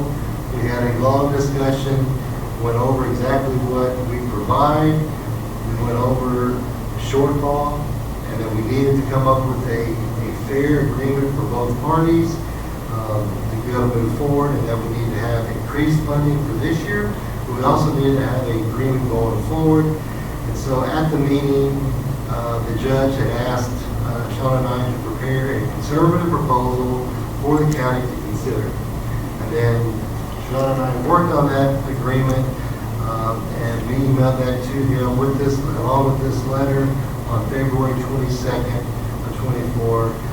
To date, we have not had any communication on the agreement. We provided different options. In fact, we provided two different options, two different mechanisms for how we would charge, how we would be recouped for the funding. But basically, we were asking for $200,000 for this current year, so we cut the request down again. And then we were asking for $400,000 basically for next fiscal year, $600,000 for the following year, and then continue to monitor every month our expense and every year where our expense is. And then after year 3, starting with year 4, basically charge the average of the previous 3 years and then keep that rotating going forward, whatever that cost is. Again, at this point, we were still assuming that we were going to be spending over $600,000, but we were asking to basically come up with some way to be fair, but also, we know that they don't have a lot of funding either. Stair step it up to get to where we need to be. Again, we've not heard anything on that. I have requested several meetings. Alice has requested several meetings. We've given several dates. Then on March 25th, we received an email from DB, which is his administrative assistant, basically saying that Judge Knight will meet with Mr. Swigert when he starts working on the new budget. He will let me know when that time is to start to begin. That was March 25th. And then in April, I emailed the judge again trying to set up a meeting because as of April, we have now officially began working on our budget for next year. And we need to figure out how much we're going to get this year as well as what we're going to be doing in the future so we can properly budget for that and begin our budget process. I have had the opportunity last week, which was May 13th. Several of us attended the Liberty County Strategic planning workshop in Dayton, at which time I did had a quick conversation with the judge about this, and he did mention that they are looking at where they could possibly come up with some funds to be able to give us some funding for this year. But then he would get back with me on that. And so that's kind of the history. I know that tonight it was basically requested that we have a discussion. We've been going on this for a while. We are beginning the budget process. We just need to kind of talk. We as a council have been struggling with this because we are providing fire services to our fire district, which is larger than the city limits. It includes areas outside the city limits within the county. That's basically where a majority of these calls that we are servicing are coming from. On average, 40% of all of our calls that we do are outside of the city limits, but within our fire district inside the county. So there's a lot of ways you can try to work that out, but anyway, we want to have a talk, just to kind of have a discussion and kind of get some good feedback and input on how we move forward. What are some next steps? The council may want to do that. So, Okay. Right now, we're spending about $60,000 a month, Sean. The average is 55 or something, so yes. Well, what Scott was saying, to make a long story short, we can't afford $55,000 a month. We just can't. And we've been bleeding and bleeding and bleeding. It's not about what neighborhood the $55,000 is going to. You know, it's all about math. We don't have enough money. You know, and some kind of way we got to figure out how to get paid for the services that are being rendered. And that area has some say what, 60,000 people? well, again, this is within our fire district. The majority of these calls are within our fire district, which Sean could probably explain a little bit better what the actual fire district is, but it's greater than our ETJ, but not much greater. It's not much bigger than our ETJ for the city, our fire district. Once you're past the ETJ, literally within probably another mile or so, then you're entering someone else's fire district.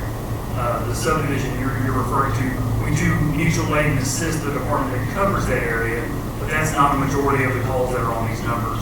The majority of the calls that are on these numbers are the calls that are inside of our fire district, is what is as we're saying, but it's not necessarily to one particular neighborhood or something like that, but it is outside of the city limits. Well, like I said, we're not trying to figure something out. We cannot stand even $55,000 a month. I mean, this past year, we had to raise fees, cemetery fees.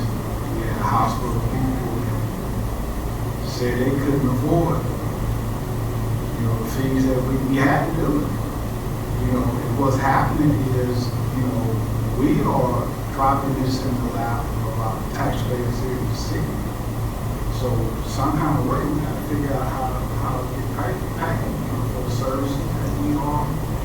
You know. I have a question, Tommy. Is there a way that the city can do an emergency service district, but the city is over cover out there, outside of our city limits? Could the city create an emergency service? And have control of it? Because I know once you do an ESD, you have your own board that's supposed to, but is there a stipulation you can put in if you're doing emergency service district, if they decide to branch out or try to move it, the city keeps their department that is that? No, I can check, but I'm not aware of anything you can see directly. That's the only way I really see that possibly they'll pay the emergency service district, which at that point now, we have another tax in the city to pay. Well, and I have, I've been told that there has been other areas inside the county that have requested a great fire district, and it has been stopped because county has to approve it, and they refuse to approve additional fire districts. And I don't know if that's the case or not, but that's another hurdle that we have to go over as well. Pretty much, we're not gonna provide services unless they grant an EFD, and we're gonna be the bad guys, if something bad happens. And that's the problem that we're facing, is that we've provided these services to these citizens, these county residents, for 30-plus years that this district was created. Our district has been the same for our existence of nearly 100 years. All right, so 100 years, we provide fire services, and we provide those services to those residents, county residents, the same as we do any citizen in the city. We've always provided the exact same quality services that we've always done, treated them the same. And to be fair, many years ago when, $91,000, I think when they first started at $91,000, our expense at that time was roughly about $100,000. I submitted $102,000. So it was close, but you move forward many years, and now that cost for us to provide those same services now over $600,000. They want to pay us $91,000 for those same services, and we can't do that.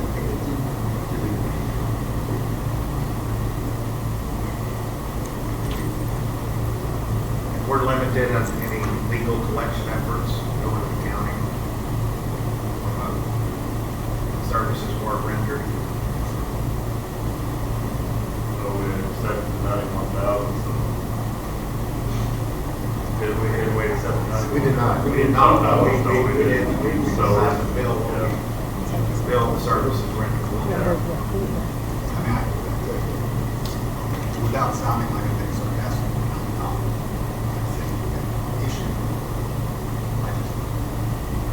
I'm skeptical about the county's requirement of the county. I'm skeptical about any requirement the county would have to pay. I mean, it's a bill for service, it's a benefit that they receive for service to provide to the state law. All governments, you're going to pay for the services that you have provided. That said, it's a really similar issue that you run into with when you have overlapping law enforcement jurisdictions. Some there may be a constable who's providing local services in a certain area of the city that they bill, and the cost of these things are certainly not nothing. You know what I mean? So I'm suspect about whether you can actually collect, but I think everyone recognizes. Well, we're gonna have to come up with something because it's just not fair for our taxpayers to foot the bill. It's just not, it's simple math. We don't have it. So you saying, Tom, legally is nothing really we can do? Well, if it's agreement, you can enter into an agreement with the county for all civil costs, but it's going to be like an agreement, we're going to have to agree. Maybe that we can, and this is, again, it's an answer that I know is going to sound unpopular the second it comes out of my mouth, because I know that emergency service professionals, they don't think about boundaries, they just think about emergency. Okay, Chief? Yes, sir. Give us something. No pressure. I'm desperate. I'm just gonna be straight. We cannot continue. This is not fair. Well, what Tommy says is correct. That's our issue is we've served the same area, like I said, for longer than I've been here. And if they call, we go. And that's why I've said from day one when I took this job, from Cleveland Fire Department, I have fought fire from Kingwood to Conroe to Livingston. If they call, we go and help. If we're restricted to just the city, the reality is, because it's been decades ago, but it's happened to cities near us, 30 minutes away, that they decided not to help the people around them. And when they had major fires, nobody came to help them either. We have assisted and worked with the volunteer organizations surrounding us for decades. And now some of the ESD and paid services that are around us. We're here over the last 2 weeks with their boat crews and had issues and flying drones and stuff helping us out. If we stop, they stop. We don't have the manpower in the facilities and the trucks that we need to have to protect the city as we're supposed to, as I've stated many times as I've come up here, and we rely heavily on their assistance. So, and I understand that the money's not there, and I'm not trying to I've been told before that I come up here and try to force y'all's hand and what have you, and that's not my point. My point is that I've also been told that I'm way too passionate about my job.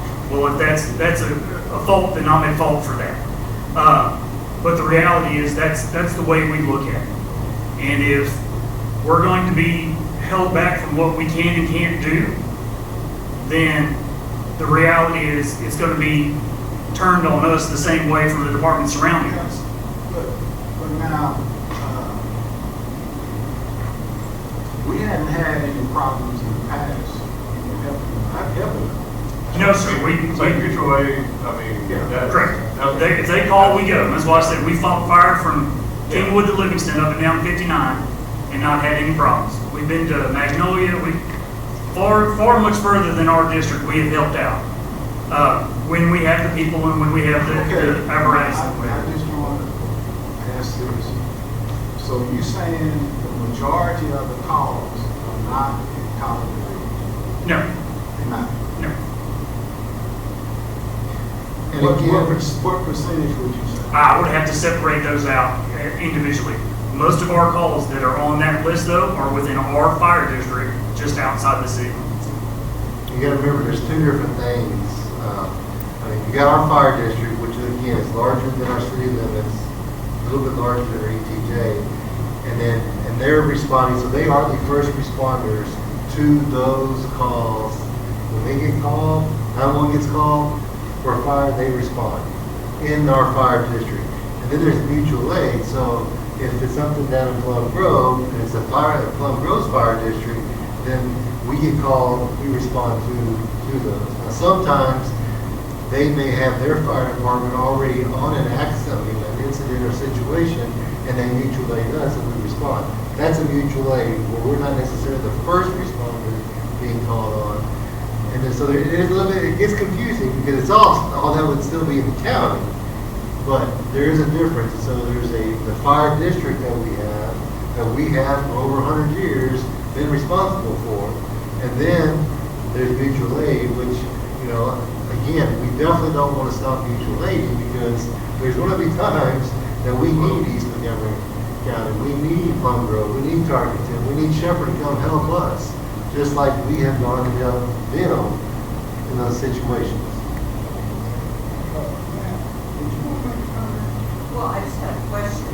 So my question is, when you broke down your money, so budget-wise, Go to the mic, please. They can't hear you. so when you broke down your budget, I just wondered, how many was outside of our fire district and how much is inside of our fire district? So when you say that it's going to cost $600,000, are you including that mutual aid?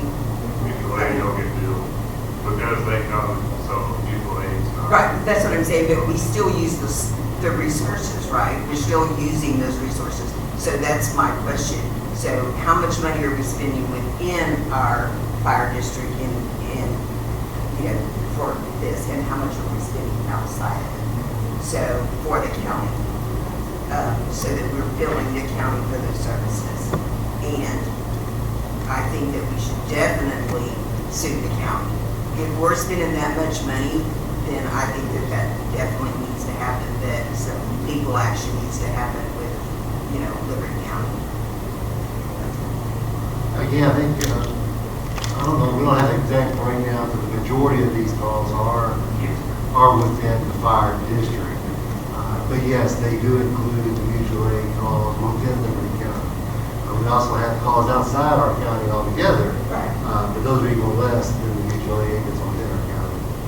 but the majority of these that are built are within our fire district, but outside the city limits, but inside of Liberty County. So that's 9, 10, 5, and 9. Probably 90 to 95% are inside the district. I have a question. I realize this negotiation process has been ongoing, as you mentioned, simultaneously as the city been researching or actively pursuing grants that are in the meantime, not doing what the county can or can't do what we want to do. Is there a second avenue to these grants? Because I know at one point, Fire Department did have some grant funding. So are there grants being sought? So we went out for the SAFER grant again, and we were denied. Is that the only grant available to you? We've also applied for the AFG grant to help purchase apparatus that we're short of. But I think staffing wise, I think the SAFER is SAFER's the only one biggest for grant staffing. you can get. And you can only use it, so the 9 firefighters that we use to get the SAFER, the 9 firefighters that we hired full-time through the last SAFER grant can only be, that's only for them. So you'd only be able to use the SAFER grant for an additional. So if we were to hire 9 more full-time, then we could use that SAFER grant for the next 3 years for that. But then the city would be responsible for all of them going for it. It's just that SAFER grant is only to help cities and counties and fire districts to get started. It's a kind of a stair step to get you started for the full 3 years. But then you've got to commit to being for it. See, those first 3 years, we were able to absorb them because we had the SAFER grant. When that SAFER grant expired, that's like an extra $800,000 a year that we got to put the bill on. So,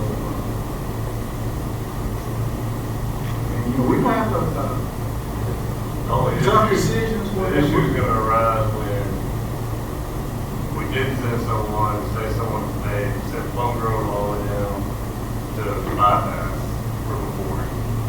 And then they caught mutual aid all the way down in Plum Grove because they have fire. So now we're spending these forces going all the way down there as opposed to taking care of us there.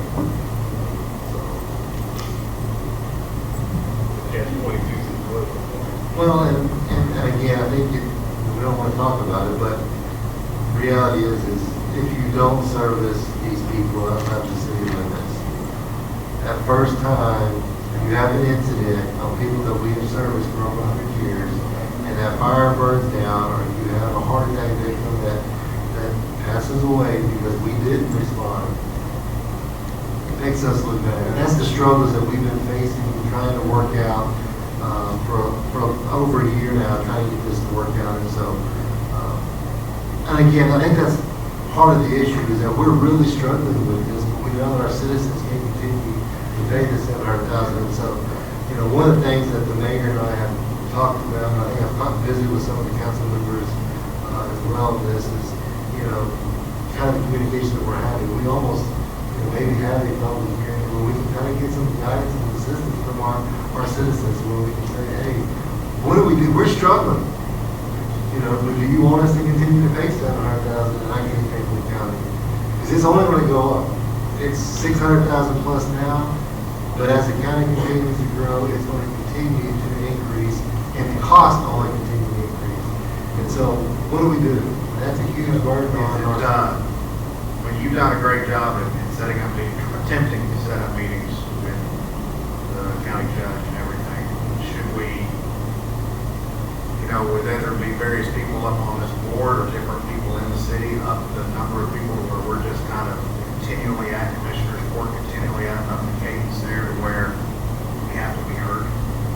Because you went about it, trying to schedule these meetings to get some response. We're just seemingly not getting it. And so, I don't know if that's just, having a public forum and saying, hey, Commissioner's Court's this day, we need to be heard as a city and talk about this.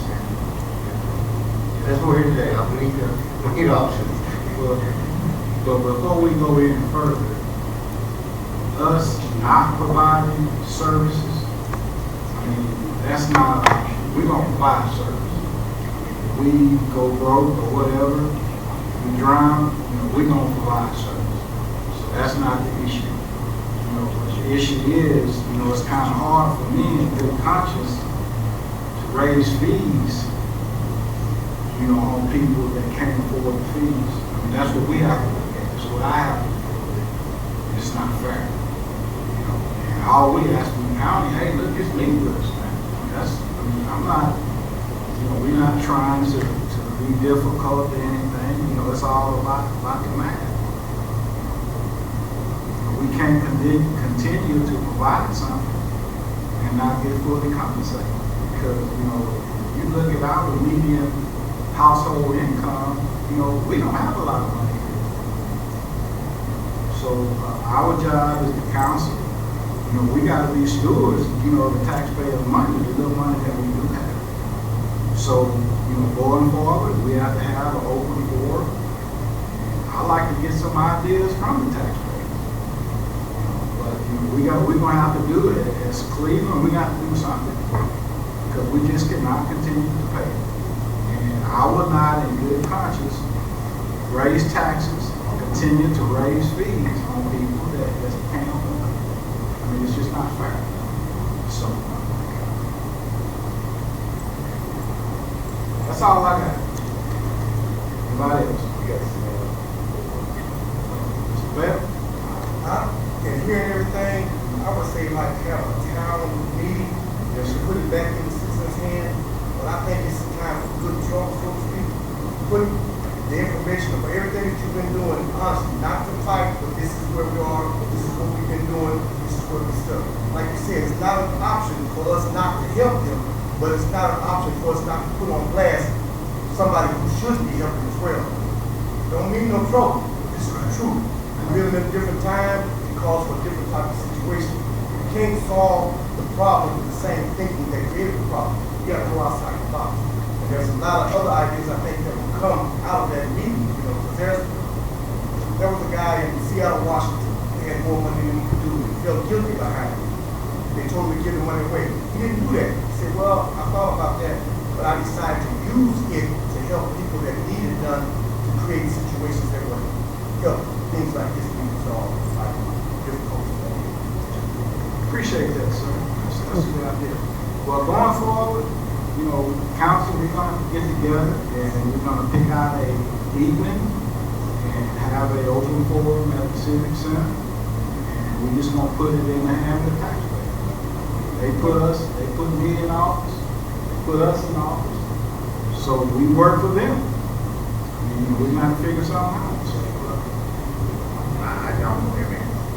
I think that town hall should be communicated to the department heads in the county. Yeah. They were everybody. They were understanding, I know, but I mean, I think we need to make that work. Pretty much bad. Okay, well, that's all I have on that. Mayor, can I ask one thing? Yes, sir. Would it be acceptable to invite people from the fire district to come to that meeting? Sure. Also? Yes, sir. Okay. Be fine. You know, Sean, going forward on this, man, you know, we would appreciate any input that you have. I would be willing to bet that the vast majority of people in that district that aren't in the city limits are not aware that this is going on. Exactly. Yep. They need to be aware. Because then they can put the adequate pressure on the county to make this right. Yeah. But, you know, last thing, we didn't want it to come to this. It's been going on now for a whole year. And it was going on before I got in this chair. It's been going on. But it's to the point now where we just can't do it. Okay? Well, that's all I have. Chief Anderson, thank you very much. Thank you. Okay, we're going to move along to item number 21, appointments to the following boards and commissions. First board will be the Airport Advisory Board. Okay, now that is the board that I recommend the appointment. I'd like to appoint Mr. Julius Buckley to that board. Okay, in place of Mr. Leo McAllister. Oh. Council representative. Y'all got my head spinning on this. I like, I wanna, problem is we want to replace, Mr. McAllister's had issues coming to the meetings. So we're gonna replace Mr. Lowry in Mr. McAllister's position. And we're going to appoint Mr. Julius Buckley to represent the council on our, right? Yes. Okay. I'll excuse my, I mean, this laughing kind of had me going. Scrambled. We're going to get it. Okay, that would be Mr. Buckley. Okay. Do I have a motion?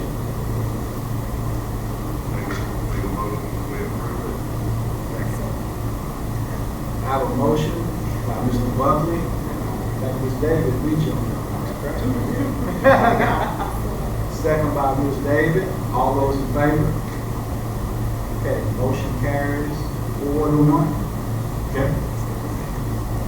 Okay. Next will be the Planning and Zoning Commission. That's council.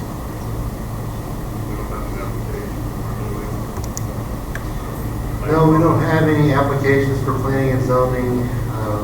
The ones that are on the currently planning and zoning that were applying were put on there during the December meeting. We've not received any additional. The challenge that we face is that Councilman McWaters currently served at planning and zoning, but he's not allowed to continue to serve on the planning and zoning board now that he's been elected to city council. So we need to replace Councilman McWaters from that board, and so that's the challenge. So if y'all know somebody, they can be interested. Just put that on the Danielle, website. Make a motion, we table 21B, where we at. Okay, do I have a motion? For all of y'all, and just for anybody that is interested in these boards, they've done a really good job on our website to have an online form where you fill out any board you're interested in, for anybody. They're really easy to fill out. You can do them on a tablet, phone, computer. So if you're interested in serving on these boards, please, it's great. It gets up here in front of us. Okay. I have a motion to table. Table to next meeting. Okay, I have a motion by Mr. Buckley on table, and a second by Mr. Ward. All those in favor? Okay, the motion carries 5-0. Okay, item number 22, purchase for public works, tractor and attachments. Flail mower, Mr. Brooks.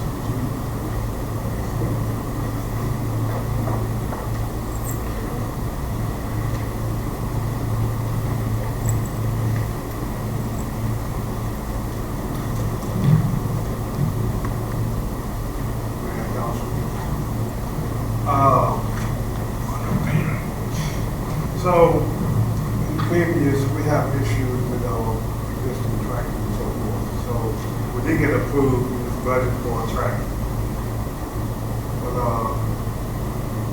since our existing tractor, slow mower, giving us issues, we decided to, instead of getting a simple tractor, we get a slow mower with a updated slow mowing device where it would be make it more feasible for not just the tractor, but utilize the radar also in case that fails. We have more people out there mowing ditches, keeping the mosquitoes down and so forth. And oh yeah, by the way, we are spraying 3 times a week anyway, so just want to let you know that.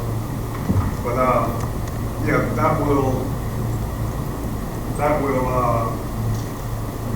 beautify the city, make it much better than what it is. Also, it helps with the downtime. I won't have to just depend on that one machine. I have another machine there. So just keep going besides that being down. So that tractor and the flail mower is also, like I said, the attachment of the flow mower is for the great off. This other one, which is the tractor with the attachment is for the slope mower, is for the ditch lines and railroad crossings, area that it's hard to get to. We have an extended loop on that that will reach in different ditches and do multiple things that the other one can't do.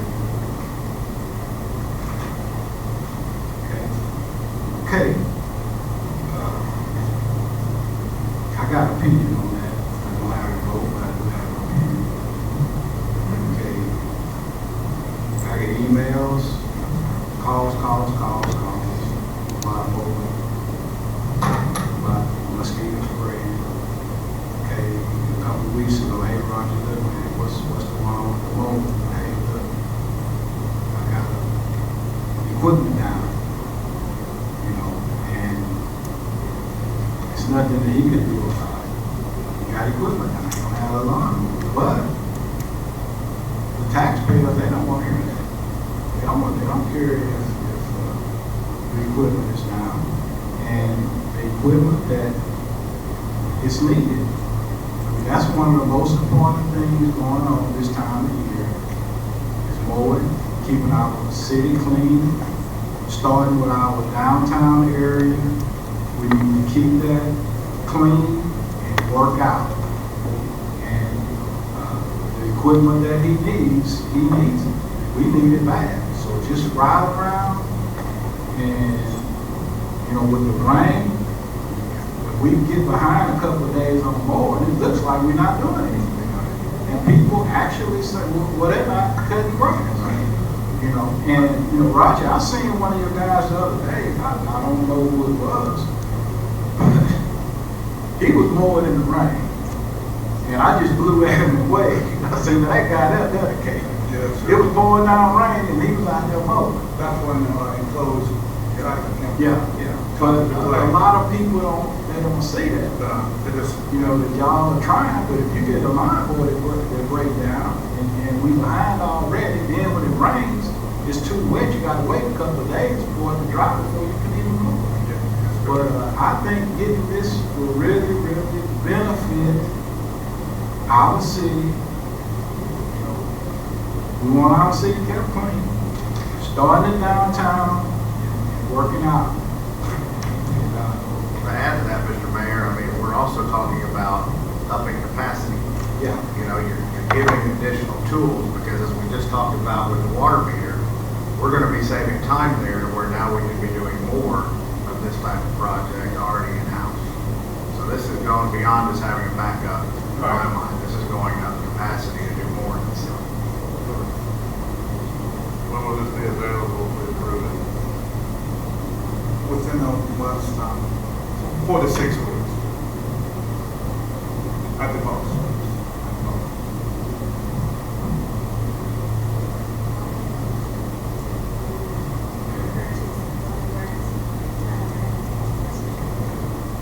Motion by Mr. Davis. I have a second by Mr. Mike Waters.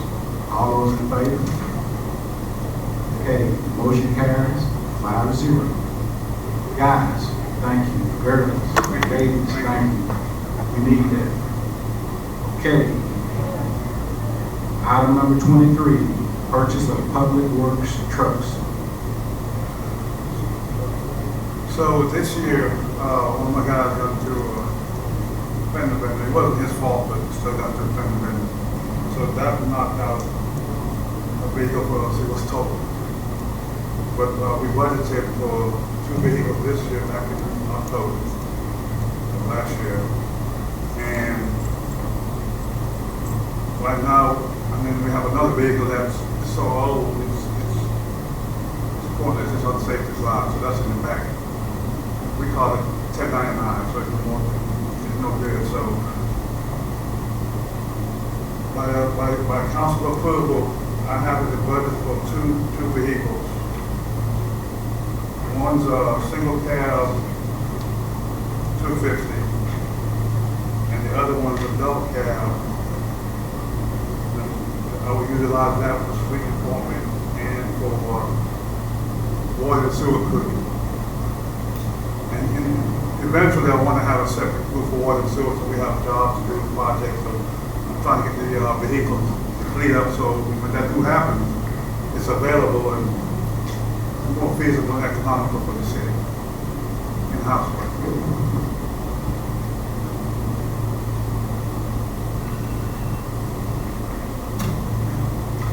You will see, I know you see, I have a Bible, 3 quotes. So you see multiple quotes in there for one truck versus total of 6 quotes total. So it's a lot of paperwork involved. So One question. go ahead. Would it be more efficient for you to have 2 double casters get ready with that? I assume you'll have tools and range. Yeah, but this 250 will be full of the gooseneck trailer. 250. Okay. We pull the gooseneck trailer. Okay, so you don't need that extra for your spaces and trailers? On that truck, you will have regular truck will have a box, a toolbox with the tools and stuff. Okay, I just want to make sure you have the appropriate equipment if you're Yes. going to buy equipment. Yes. Make a motion, we approve the purchase, the budgeted purchase of the public works truck, 2,500 to 1,500. Have a motion by Mr. McWaters.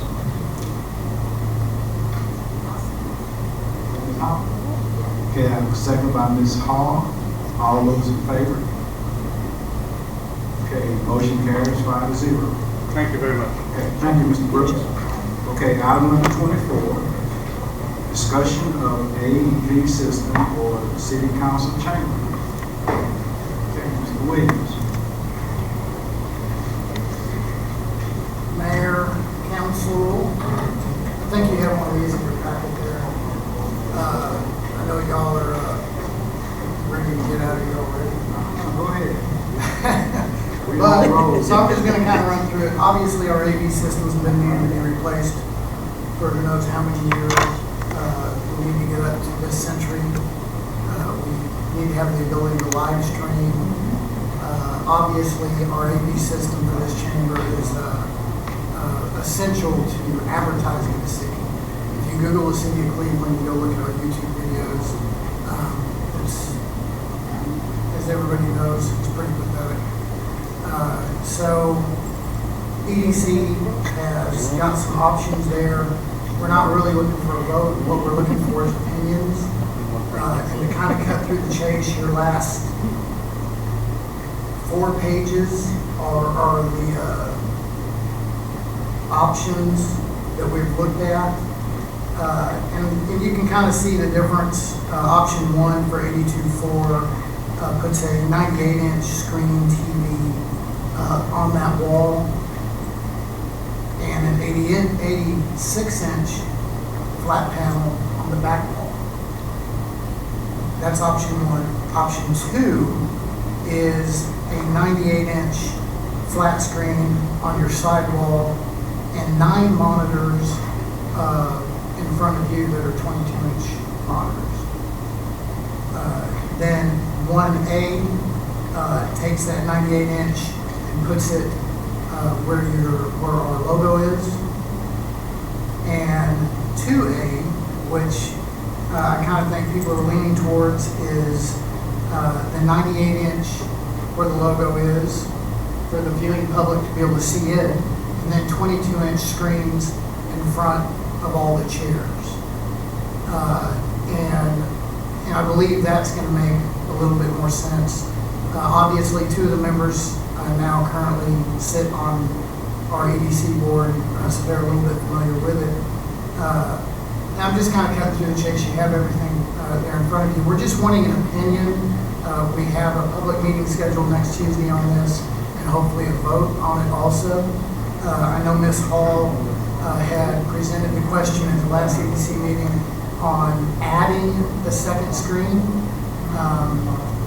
After Ford looked at it, their suggestion was increasing the size instead of doing the second screen that was going to be 86-inch. Their suggestion was just to make it one large screen, save the money, do the 98-inch, put it up there where the city logo is. We'll take this logo, swap it over here or over over there on that wall, and then do the 22-inch screens in front of y'all.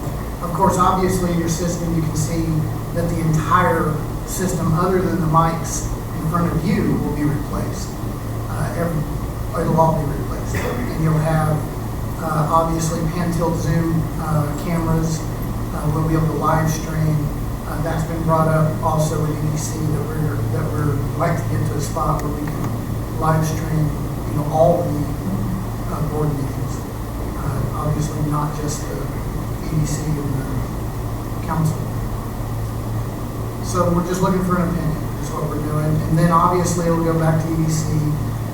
If it gets approved with EDC, then it'll come back, obviously, to city council. So with this proposal also, it's more than just the screens. We just kind of give you a little bit of information. It is the packet. It does include 2 pan-tilt zoom cameras. One of them would be back in the middle of over here. That'd be focused on the dais. And the one in the corner over here, that would be focused on the podium.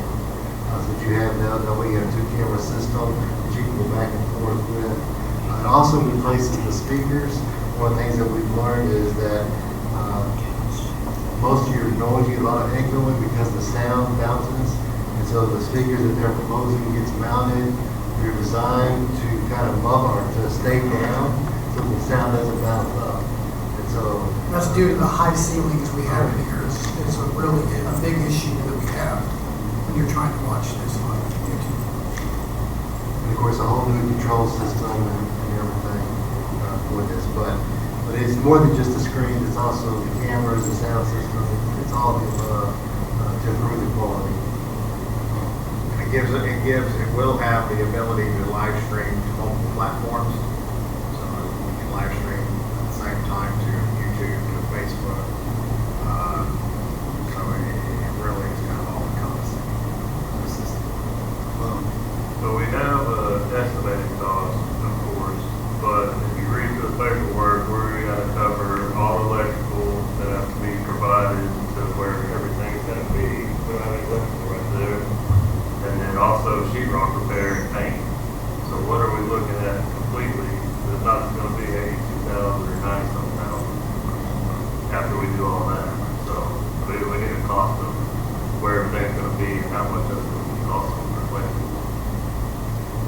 Yeah, repairs for everything. And on this, they do not do the electrical work or that, so that would be the city would be, so we would work with Roger to get that work done. A lot of the sheetrock painting can be done in-house. Electrical, we obviously need to hire somebody. Local contractor. It ain't gonna be just a little bit of work.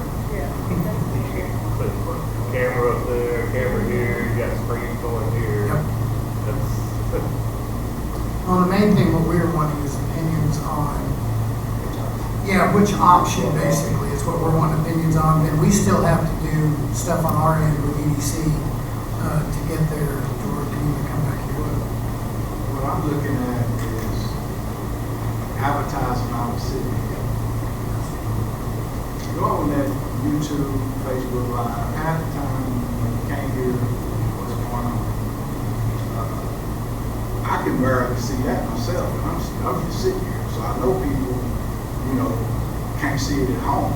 So, I mean, last week, well, a couple of weeks ago, I was up at Lake Granbury, and I sit in on a couple of EDC sessions, and, it talked about advertising our city, our meetings, I think we should have something, nice, or, you might have somebody sitting in the water that want to invest some money in Cleveland.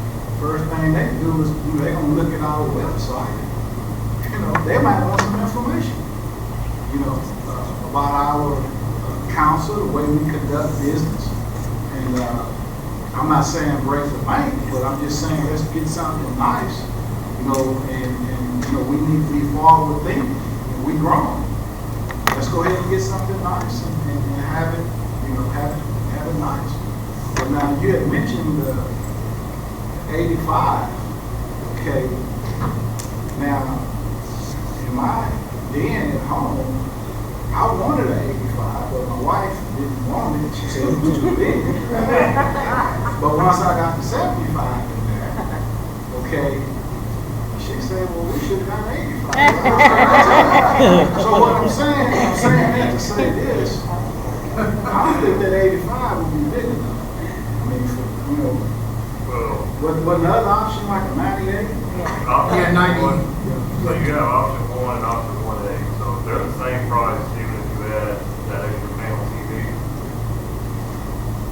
So, option 1 and 1A are the only difference between 1A, option 1 and 1A, the only difference between those is where you're putting those. So you have an 86 inch on one that's going to go here, a 98 inch that goes over on the wall on option 1. And then 1A layout is just swapping them. Your 86 is going to be on the back wall, and your 98 will be on the front wall.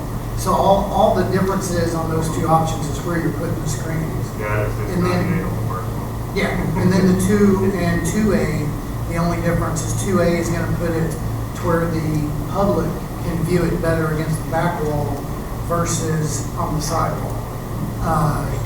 We just felt like with you know, the way the public is set up here, instead of having to turn and look across the room over there, seeing it on the back wall would be, and it's a substantial difference. They actually measured the 98 inch, and it's going to fill that up, the 98. It's going to fill that up. And then obviously with the 22 inch screens in front of all the council chairs, you're obviously, then you won't have a reason to have one on the back wall. What does EDC recommend? Well, it's coming back to us on Tuesday, and I think that what we were looking at is 2A, which is doing the 98 inch on this wall and 22 inch screens in front of all the chairs. And at the last EDC meeting, we gave some direction to what we were looking for, kind of give some options of some different setups. So this is what's going to be coming back to EDC at our next meeting. We wanted to bring it, like John said, we wanted to bring it before anybody gets everybody up here's opinion On just kind of what option y'all are thinking is kind of what the direction. I'm good with 2A or 1A. Put the screens on both sides, y'all want to go 1A, where we don't have, nobody has to look to the sides. And then of course, the other one, we have the screen, the public can see. I'm with you. Gotcha. Makes sense. So whichever one EDC decides, we'll go with 1A or 2A. Perfect. Okay. Roscoe, you got an opinion on it? Yeah, just make sure y'all go 2A. That's a good thing. 2A. I guess 2A. I know Brent's already. Brent's opinion's 2A. Okay. 2A for Okay, that's an idea. Anybody else have any questions or anything? Nope. Okay. You do?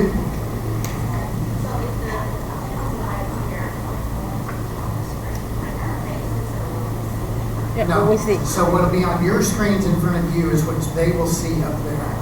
Yeah. So that's exactly. This is what it looks Yes. like. Like right now, this is what you would be seeing in front of you. You'll no longer have to look at a wall or anything. Everything, your agenda, everything that you're doing and seeing is going to be right there in front of you. On that option of 2A. Now on the option of the 1A, I think that's kind of why Roscoe was going there, because 1A doesn't give you that. 2A is the only. Okay. So again, is the screens black, or they're not going to be in front of the face?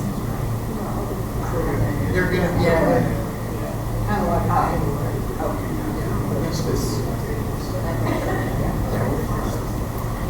Okay, thank you, Mr. Williams. Okay. We're going to call it 8:15. Executive session. The city of Cleveland reserves the right to adjourn to executive session at any time during this meeting to discuss items on the agenda authorized by Texas Government Code 551-071. attorney, 55107.2, 55107.3, 074, 076, 55186. Okay, we will now go into the closed executive session at 8:15. And then when they come back, I'm just gonna push it back. Mute everything. I don't know what you do. Well, it's not streaming, so it doesn't matter. I know, but what if, like, we gotta post this later?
0. Adjourn. Okay, Danielle. Yes, sir. Oh, okay.